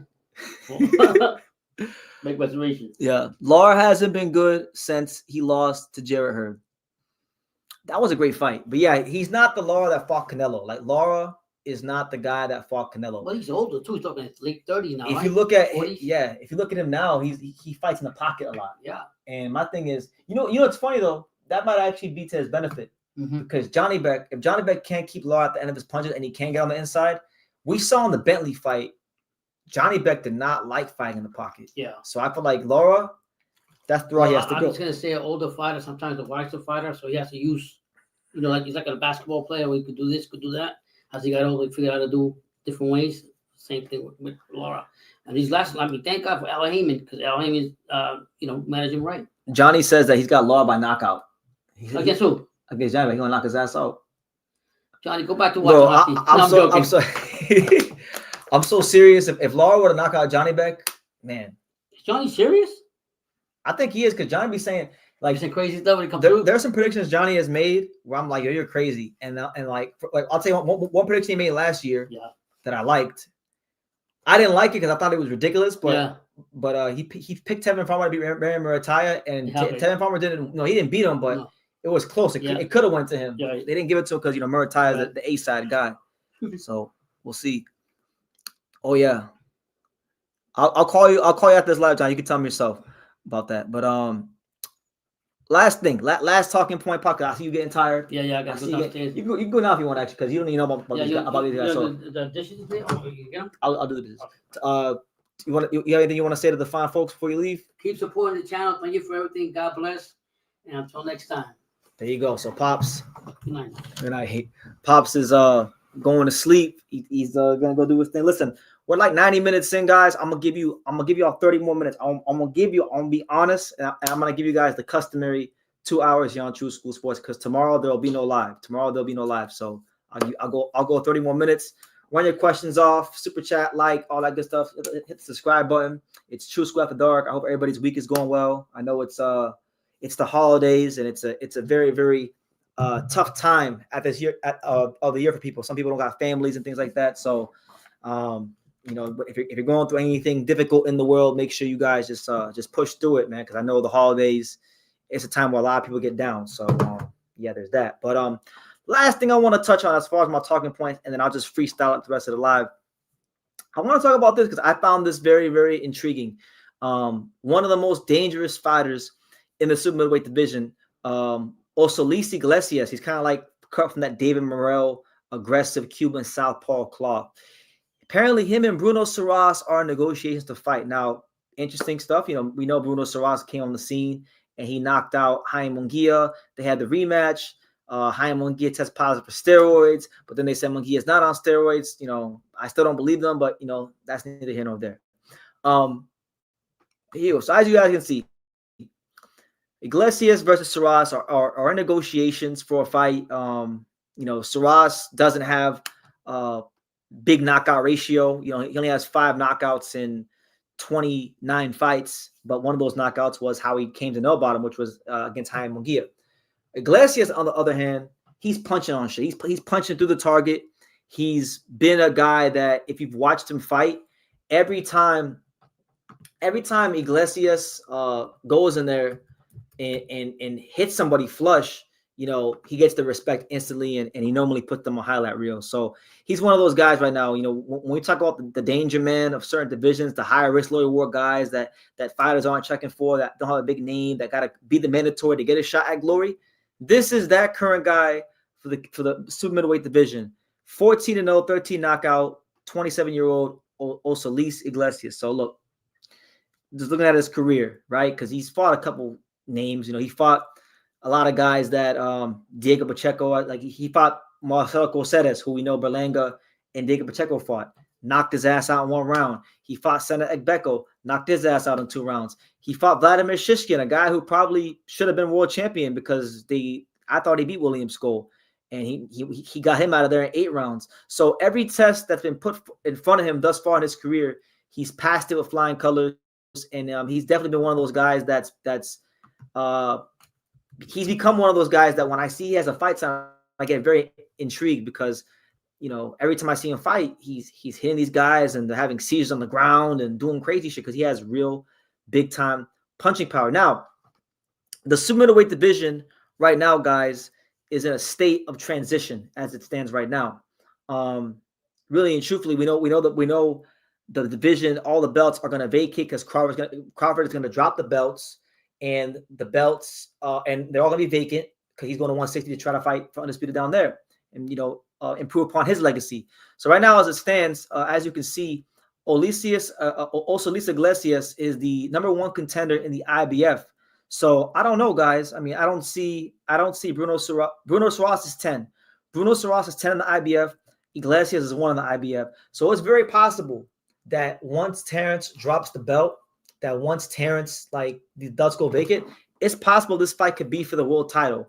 And if not for the world title, then maybe it's for a final eliminator because he's right there. And I think if Iglesias could become champion, it'd be great for the sport because he's one of those, like, real vicious fighters. But for Soares, look, a lot of people, like Bruno Soares, wasn't supposed to get this far. He wasn't supposed to beat Munguia. And truth be told, if Iglesias fights Bruno Soares, I expect Iglesias to run right through Bruno Soares. Like, I don't even think it should go more than 6 rounds.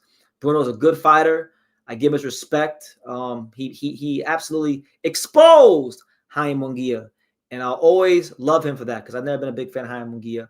But you know, he's not a creme de la creme top shelf fighter. And I'm not sure if Iglesias is a creme de la creme top shelf fighter either, but I feel like he's a lot closer to that than Bruno is. So Bruno has to really beat the odds again. I don't know if he can do it again, but it'll be a good fight. I feel like he's a good name. He knocked out Munguia. Be great.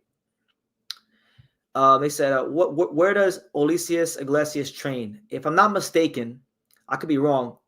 If I'm not mistaken, he trains in Canada because he's trained by Eye of the Tiger Management. So I feel like, yeah, I think he's in Canada. And if he's not in Canada, then it might be Germany because I on his box record it said he's in Germany. So it's either Germany or Canada, somewhere like that. somewhere a bit out of the norm, but be a good fight. All right, guys. So ran through all my talking points. Shout out to everybody who's rocking me on the live right now. It's another day here on the Untouchable True School Sports Empire. Putting the finishing touches on a great 2026. Ask whatever you want. It could be boxing related. It could even be non-box related. If you want to ask me non-box related questions, well, fuck it, run it. Ask the question, and I'll go ahead and I'll answer to the best of my ability. So my man TSM wants to know, what are my thoughts on Jin Sasaki versus Ryan Garcia? I personally think if Jin can take Ryan's punches, that Jin can beat him badly. Listen, I'm going to repeat what I said in the build-up to Brian Nolan versus Jin Sasaki. You can beat Jin Sasaki, but you got to put him on a stretcher. Because if you don't, he's going to keep coming forward, and he's going to keep unloading his left hook. And if it lands, you're going to get buckled and clipped and probably get sent to the campus. So I feel like that'd be a great fight. Like, I feel like Jin versus Ryan would really be a fun fight. Two fighters with great left hooks, explosive left hooks. They're going to exchange. So I think they should do that fight. I feel like Ryan was supposed to go to Japan around this time last year and fight Rukia Ampo on an exhibition. I feel like they should explore the possibility. Let Jin go get a win and get back in the win column, get right. And I feel like they should go do Ryan versus Jin Sasaki shit. Let him do his thing. Jim comes forward, so Ryan's gonna have a chance to counter with the left hook and put him out. But we also know Ryan's chinny. We all know Ryan's chinny. Like when he fought Luke Campbell. Luke Campbell is a fighter. He's cut from that British, Olympic school where they box like this and shit like that. And he clipped Ryan and put him on the canvas. So if Luke Campbell can clip you, I'm sorry, Jin can knock you the spark out. So I love that fight. Do I have any thoughts on Sora? I'm not even sure. Are those women? Are those women or men? I don't know who those people are. So I guess hand history. I gotta do some homework because I can't be calling myself the #1 guy for Japanese boxing and then you name fighters I don't even know. So I don't know everything. I cover a whole lot of boxing, so there's gonna be fighters that slip through the cracks. They're men. What weight class? What weight class are they? Campbell should have gone after Ryan, but he admired his work. Yeah, he did. But that was a habitual thing. Like he has an amateur style, so he acts like an amateur when he needed to be a professional. Do you think that Abdullah Mason has his hands full with Sam Noakes? Or is he going to pass with flying colors? No. I'm picking him to win. But a lot of why I'm picking him to win are two things. One, I think speed will be a big factor in this fight. But the second thing is it's part of just kind of like I'm married to the fact that I classed him so highly, and then I've seen him in the gym, and so I'm gonna trust what I see, right? But I know Sam Noakes can really punch, and I know Abdullah is an apex predator who has no problem going into the fire. And sometimes when you go into the fire, you can get burned, which is on that card, November 22nd in Saudi Arabia, that big super card. We're all talking about Norman Haney, but for me, after Norman versus Haney, the best fight on that card is Abdullah Mason versus Sam Noakes. But it's the one that's getting talked about the least because a lot of people don't really know. They don't really know a lot about Sam Noakes. He's British. He hasn't really been on like big time cards. He hasn't been like shoved down our throat by the British promoters. So yeah, it's in Saudi. But for those of you who don't know, it's in Saudi Arabia. Oh, they're super flyweights. No, I don't know them, champ. So I got some homework to do. So thank you. Keep me busy. It's reversed. It's because people really believe that Lara is better than he actually is. It all goes to it all goes back to like the fact that a lot of people thought he'd beat Canelo and he gave Paul Williams a tough fight. It has nothing to do with anything he's done recently. Nobody gives a fuck that he knocked out Spike O'Sullivan or any of these guys. They don't care about none of that. They just like the fact that he gave Canelo a good fight. They fight tonight in Japan. Oh shit! I might check it out. Let me screenshot it so I don't forget. Kyoutaro Yoshida and Saora Hirosaki flyweights. Is it like a Japanese title fight? Is it like an eliminator? I'm gonna try to find a way to watch it because I'm gonna be awake for a while tonight. Abdullah is having major weight issues. He better move up to 140 next. Noakes gets past 6 rounds. He's game for the KO. Yeah, I mean, there's been a couple of fights, like I can't remember the exact opponents, but I've seen some fights from Abdullah where like the fighters weren't great and he was hitting them and they weren't going anywhere. Like he fought a Mexican guy in particular. I forgot his name.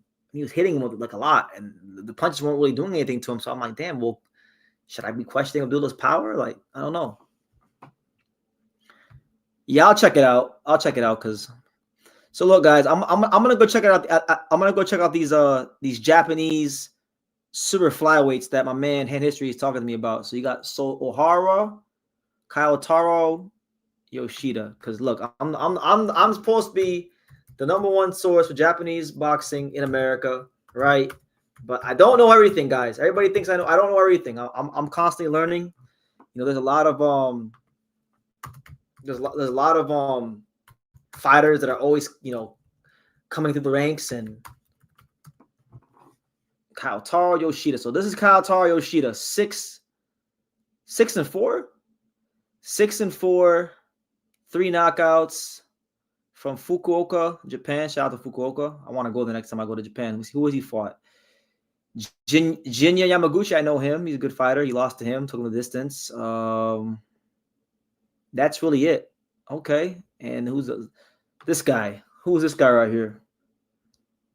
He don't even got a picture, but he's from Tokyo. He hasn't really fought anybody I know except Diamel Diokos, but everybody fights and beats Diamel Diokos. He fought Romo Gonzalez. He fought Kento Hatanaka.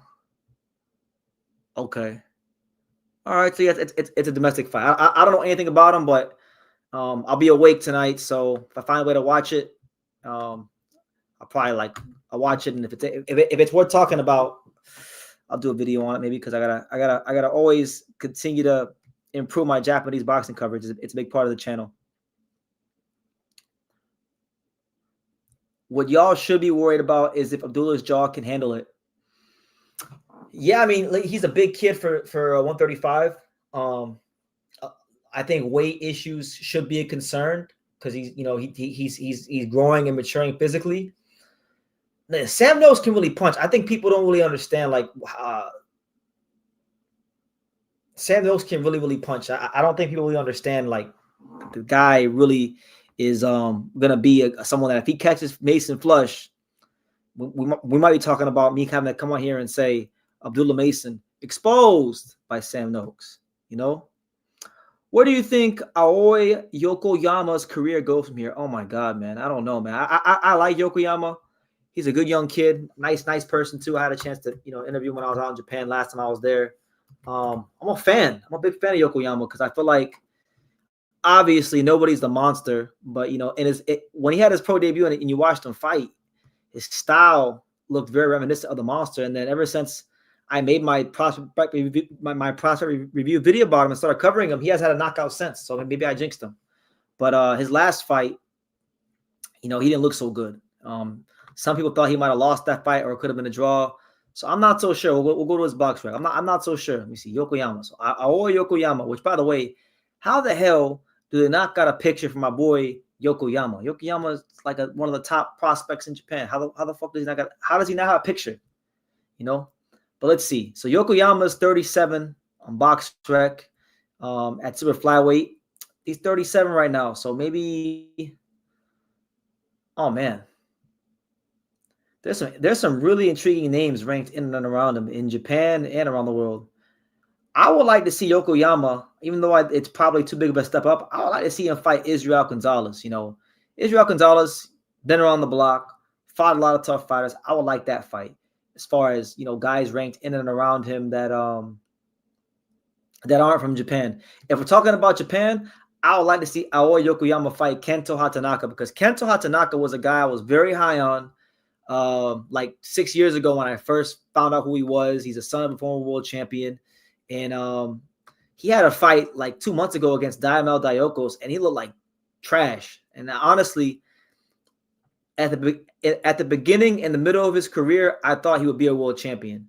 But like recently, I've now changed my mind. I don't think Kento Hatanaka is ever going to win a world title.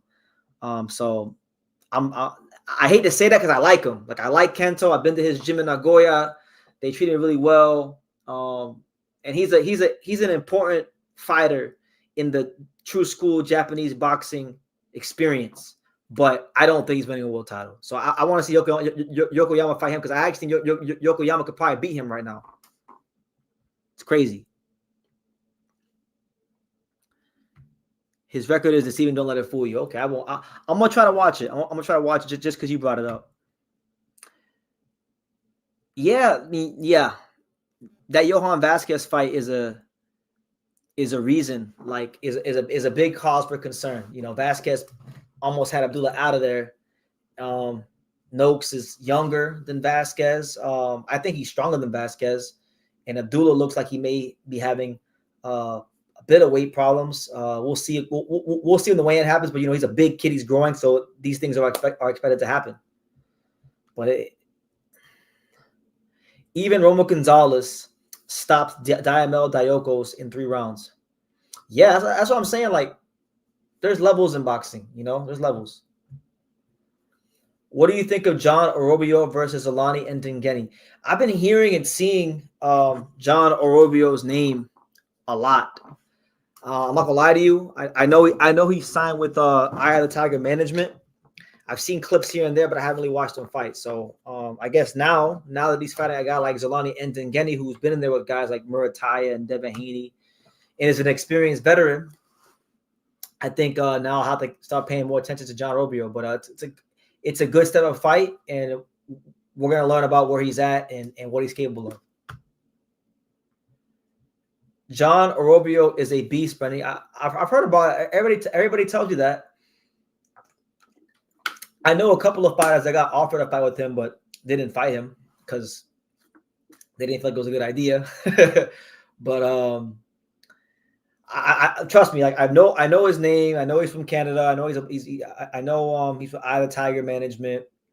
Everyone in the boxing world tells me he's like really, really good. I just haven't had a chance to watch him. You know, I watch a lot of boxing. I don't get around to watching everybody, but now that he's fighting Zolani Ndengeni, now is a good time to pay attention, because Ndengeni's one of them guys that when you fight him, that's like a measuring stick. That's like the first gatekeeper you got to fight to really get to the next level. And if you're not good enough, as we've seen, because if I'm not mistaken, Ndengeni might have. I think he upset a guy recently.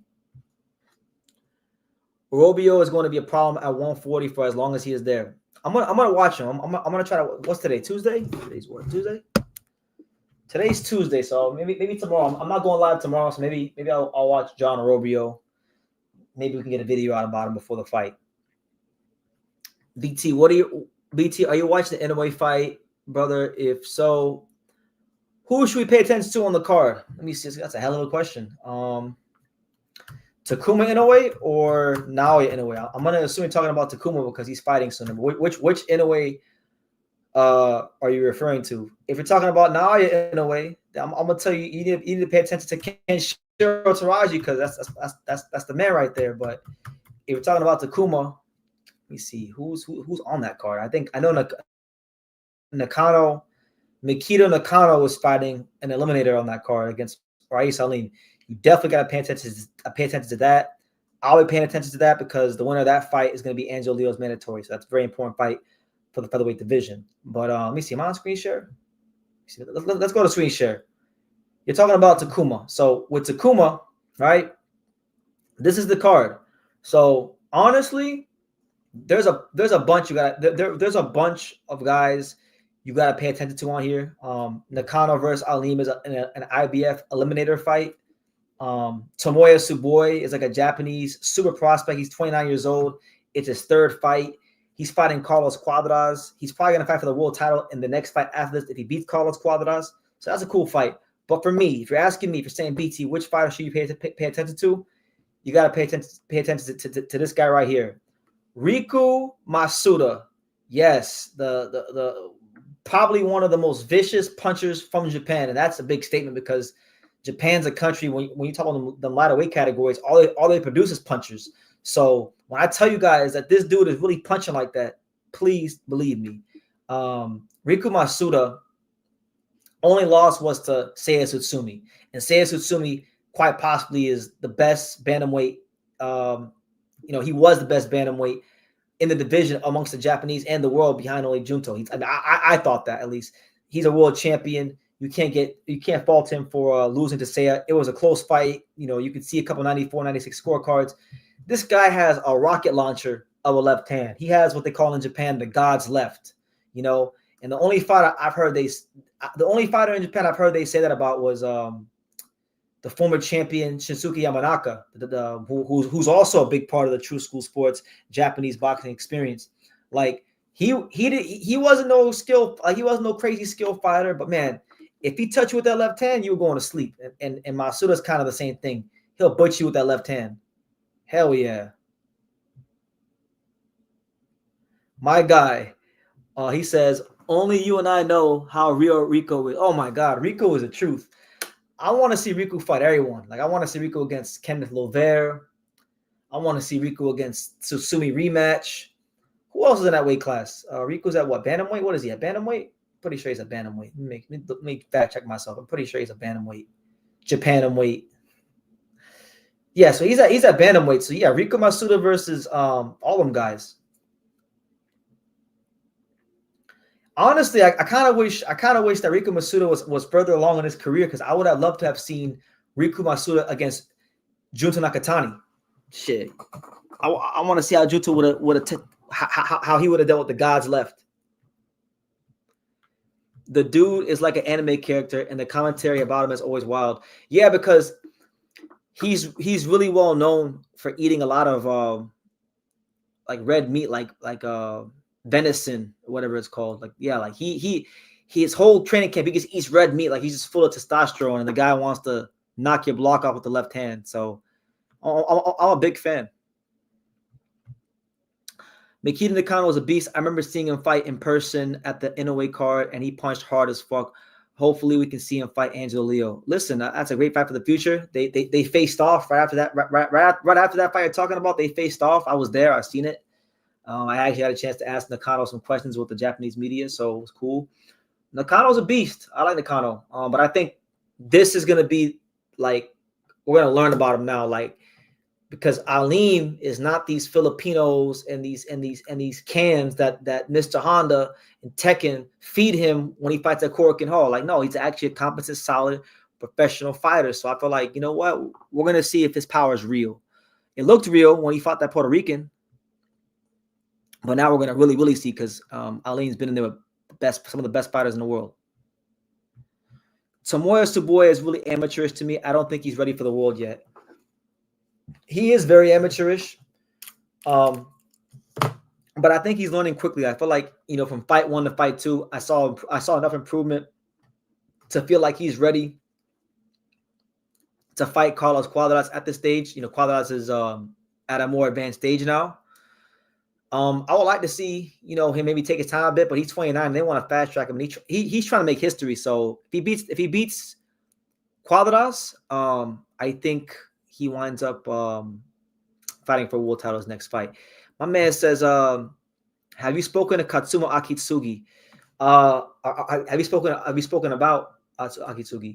I made a video about him. I dropped it I think I dropped it yesterday or the day before. So it's on the channel. But Katsuma, he did his thing.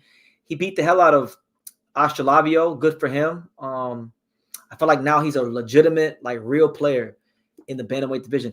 You know what? I wouldn't mind seeing Riku Masuda fight Katsuma. That'd be a crazy fight, because something's got to give. Either the God's left's is gonna clip the hell out of Katsuma Akitsugi, or Katsuma Akitsugi is gonna frustrate him and do that Japanese Lomachenko shit to him and outbox him and break him down. I would love that fight, but yeah. How do you feel about Japanese fighters developing their careers in the States? Oh my God, you're asking the best person on earth to answer this question, because I got an education on that in my training camp with Yugo Osaki when I was out there in the Bay Area. Ideally, I would like it. I would love for more Japanese fighters to develop themselves in the States, because what most people don't realize about these Japanese fighters is that, okay, the guys that get all the press are like, your Inoue's, in this case, Tomoyo Suboi, Mikita Nakano, the top guys, but there's a bunch of fighters in Japan that weren't top amateurs, that aren't like creme de la creme, talent, so to speak, but guys that, I think have a lot of TV value. Like, for example, there's a 135 pounder named Masahiro Suzuki. He's like 12-2. I think he has like 9 or 10 knockouts, but his only 2 losses are to Shu Utsugi, who's the best lightweight in Japan, right? And he's a world level fighter, right? So there's no shame in that.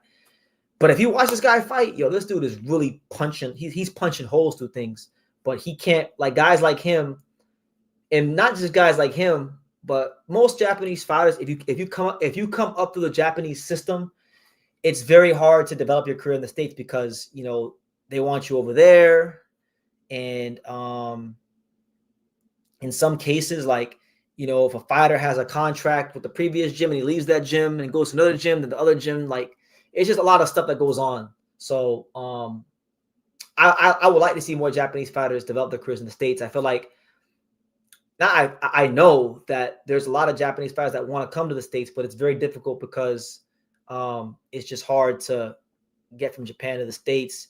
Japanese economy is not very good. If you're not a top elite fighter making money, you can't afford to fly to the States and do a training camp in, let's say, like a LA or a Vegas. So that's one thing I'm trying to help a lot of the Japanese fighters with that I know over there. I want to get more Japanese fighters to the States, and it's something that I'm working on with a friend of mine from Japan. So hopefully it could be something that definitely happens.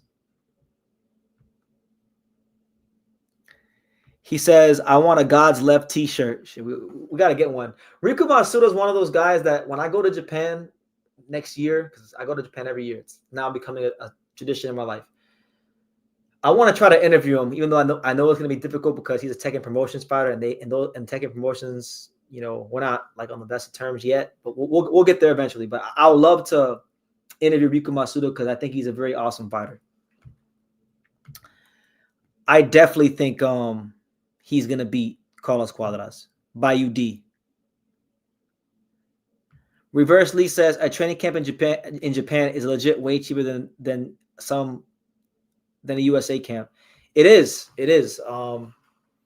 When I was out there for training camp with Angelo Leo for the Kameda fight, we had a ball. We had the time of our life because like the American dollar goes very far out there. So we was eating good and it was good. Like it was awesome. And on top of that, like the transit system, like the train system, it runs really smoothly. Like it's a little bit overwhelming at first if you haven't been to Japan, but I'm a vet now, so I don't get like lost anymore like that. Not as much, but yeah. It's crazy how heavily Bam versus Puma is going dismissed on the ring card. It's crazy. I haven't even done a video about Bam Puma since last year. I think I did a video about it. Like I did a video about Bam fighting Puma like last July. I haven't even talked about Bam versus Puma like in a full-length video. So that's how underrated. That's how underrated that fight is. The fact that the guy who prides himself and hangs his hat on covering the lighter weight categories hasn't even done a video yet, and we're like 2 weeks from we're 10 days from the fight. The case of Reita Tsutsumi is very interesting. The U.S. and Saudi before fighting at home. He's a one-off case. He's a one-off case. Reito is a guy that's a blue chip talent and caught the eye of Turkey Al Sheikh and signed as a Ring Magazine and brand ambassador and is making a lot of money through that deal. So yeah, they're going a different route than most. He's an outlier. Like, but it's crazy though because people in boxing know who he is. They're like, oh, that guy that fights on the Turkey cards, on the undercards. Yeah, we know him. Like he's starting to develop a bit of a presence now. Because a lot of times people know me as the guy that covers Japanese boxing in America, and one of the first fighters people will ask me about is Reita Tsutsumi. So, for sure. Are you watching the card this weekend? Feels like Kurt Angle might shock the British fans. Of course, I'm gonna watch it. I don't really have like any excitement for it. That fight though is a good fight.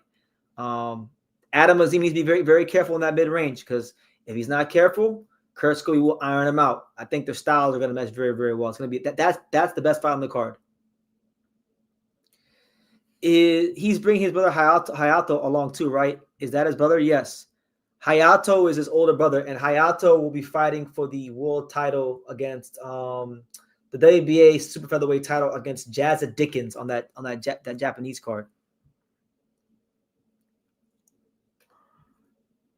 Crawford unifying at 160 would make him untouchable in boxing history. 4-time undisputed. That honestly, like, I don't like saying that things won't ever happen again, but I'll tell you this. Crawford going for undisputed 4 times, that's never going to happen again. That will never, ever happen again in my lifetime or your kid's lifetime or your kid's kid's lifetime. It's hard to go undisputed once. It's hard to win a world title. Let alone like this is levels. Cyrus says that he's terrified for Bud against Janibek. I don't blame you. Janibek is not Canelo. He's big as shit. He punches really hard. He's not at the end of his career. He's not someone that he's hungry. Like he's hungry. He's been saying it for a while. Like, champions and boxing superstars. Where are you? I'm the most avoided boxer. I'm the next boxing superstar. They don't want to fight me. I'm the middleweight king. You go on Twitter. I'm sure you see his tweets and what he said in interviews.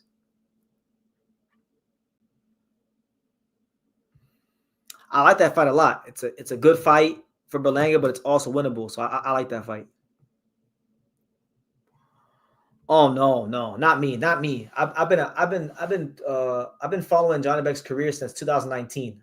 I think my first video here on True School Sports about Johnny Beck was in 2019, and I know what kind of fighter he's a real deal.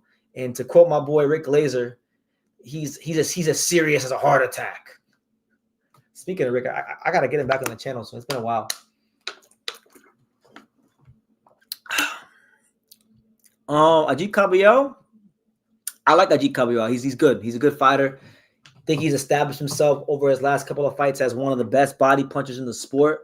And I would like to see him get a shot at. I want to see him fight like Hergovich or Italma or Worley or something like that. I think he deserves it.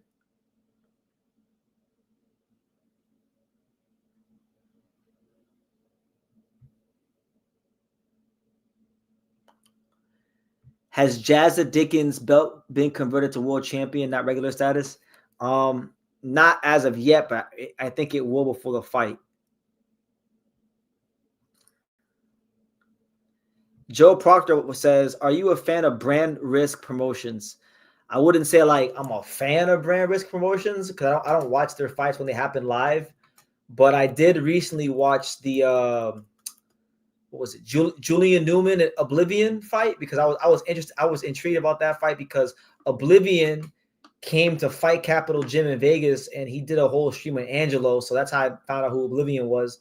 And then I watched him fight, and then he sucked. He didn't do anything. But I like it. It's entertainment. Like these guys in there fighting and they're talking their shit, so it's fun. Only recently did I realize how serious boxing is out in Germany, but they're too shady and unruly to be a real destination for the sport. So I have a friend in Japan who's German. He's German, but he actually he's German, but he married a Japanese woman and he speaks Japanese. So he lives in Japan now, and he actually is a professional fighter. His name is Jan Backus. And he actually is part of the Hachiyoshi Nakaya boxing gym, right? So I've talked to him about like the German boxing culture and what it's like over there.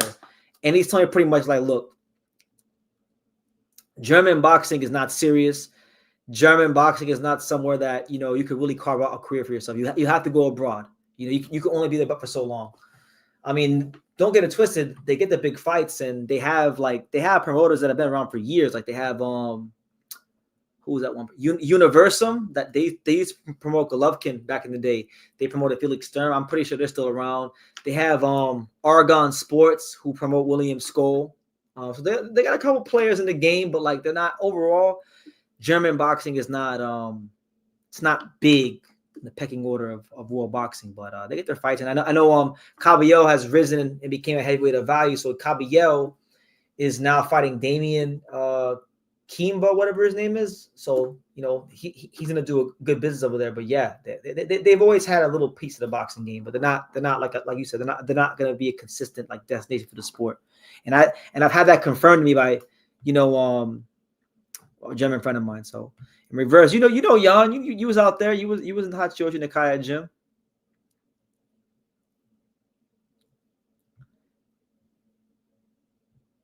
My friend Kaito will finally be debuting on November 27th. There you go. Shout out to Kaito.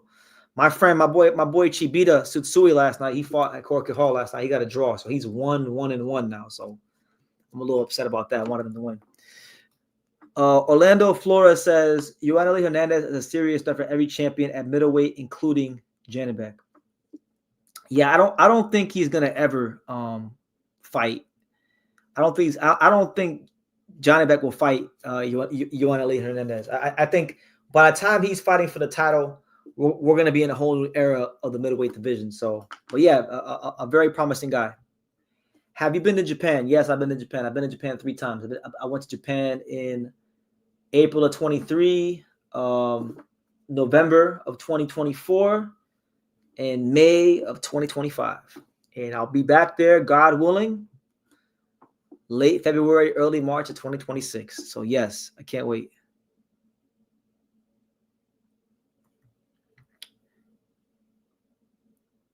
A couple of guys already avoided him. A couple of guys already avoided Yoaneli Hernandez, but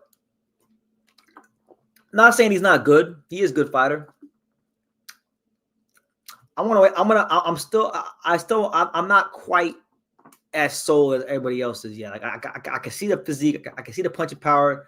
I'm seeing the sparring he's getting, but best guy he's fought on his resume.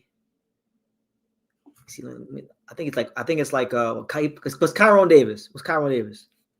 Kyron, that was a statement. I'll give him that one, but I'm still gonna wait a little bit. Did he at least drop the cruiser? I'm not even sure where he fought. I just know he had a draw yesterday because I saw it on his Instagram story. That's my guy, Chibita. Let me see. Chibita Tsutsui. Let me see. Where's he fighting now? Chibita. It's funny that this live started off as the Jaron Ennis Vergil Ortiz live, and now it's a Japanese boxing hour with True School. Like that's some shit. No, he's still fighting at cruiserweight because it says that he weighed 200 pounds for his fight. So, will you not wait to pull up to Japan for the big showdown between Inoue and Nakatani? No, if I go to if as long as they both win the next fights, the fight's gonna happen in May. As soon as they both win their fights, like I'm already making plans. Like I because Angelo's fighting on the 21st. I'm trying to get out of America by the 28th. The 28th or March 1st. No later than that. You know, so a week after Angelo fights, I'm going to Japan because it's not so much that I want to just be in Japan for the fight.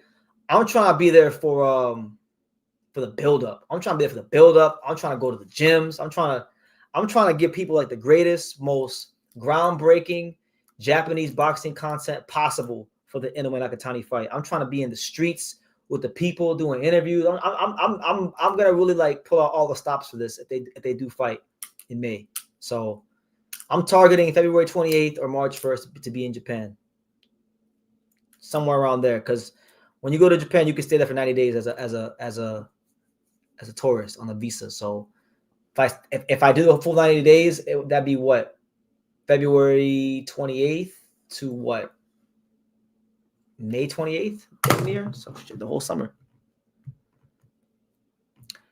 Who are Angelo's favorite boxers? Roberto Duran, Johnny Tapia, Sugar Ray Leonard.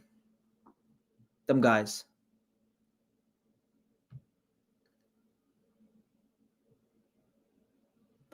Do you think Roach versus Pitbull Cruz is the best fight at 140 that doesn't involve the champions? But Tia's better watch out. It's for the interim belt.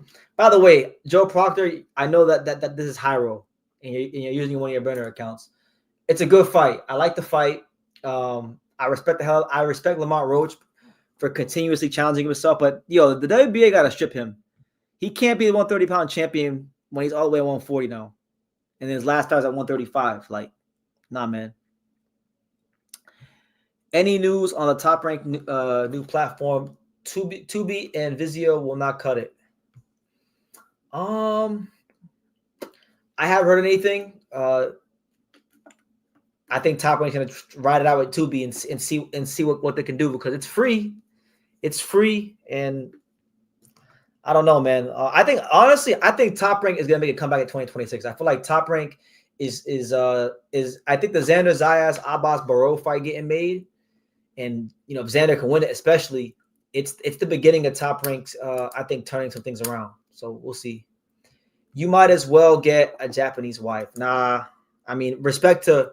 I never rule anything out, I never rule anything out, but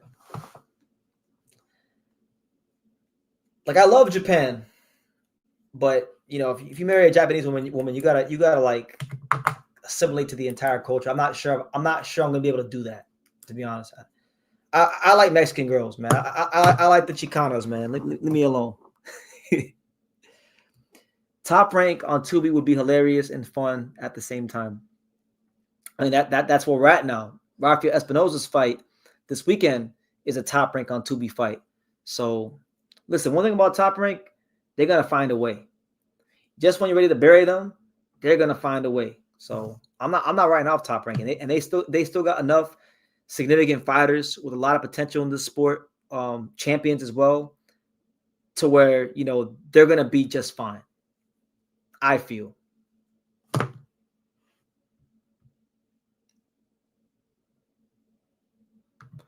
Takuma Inoue's fight against Tenshin Nasukawa is going to be on Top Rank. On Tubi, I should say, on Tubi. So what you're saying is PBC is making a comeback because the card on December 6th is the best. The Japanese guys are fighting B-side mismatches. I mean, it's a very good card, Harold. I'm glad Top Rank is finally giving the public a fight, because they take forever to give us fights. But hell, like you say, it's not about quantity; it's about quality. So they're giving us quality. So that's good enough for me. But guys, on that note, look, I'm gonna wrap it up. That's my time for today. It's been a great live today. Thank you guys for the support and just listening to what me and Pops got to say. Keep supporting, keep watching all the content on the channel. Things are moving along. Angelo's fight got announced today, so I got to make my reservations for training camp and get out there with him in New Mexico in the not so distant future. So that very, very exciting. Inoue Nakatani, hopefully next year be at that. And so guys, keep supporting. We're on the road to 100,000 subscribers, and I'm very appreciative for everybody that comes on here and just makes these lives a lot of fun. Hopefully these lives are a highlight of your day as well. So take care. God bless. And like I say in every single one of these videos, you can love me or you can hate me, but I'm just a kid from Daniel. So until next time, take care, guys.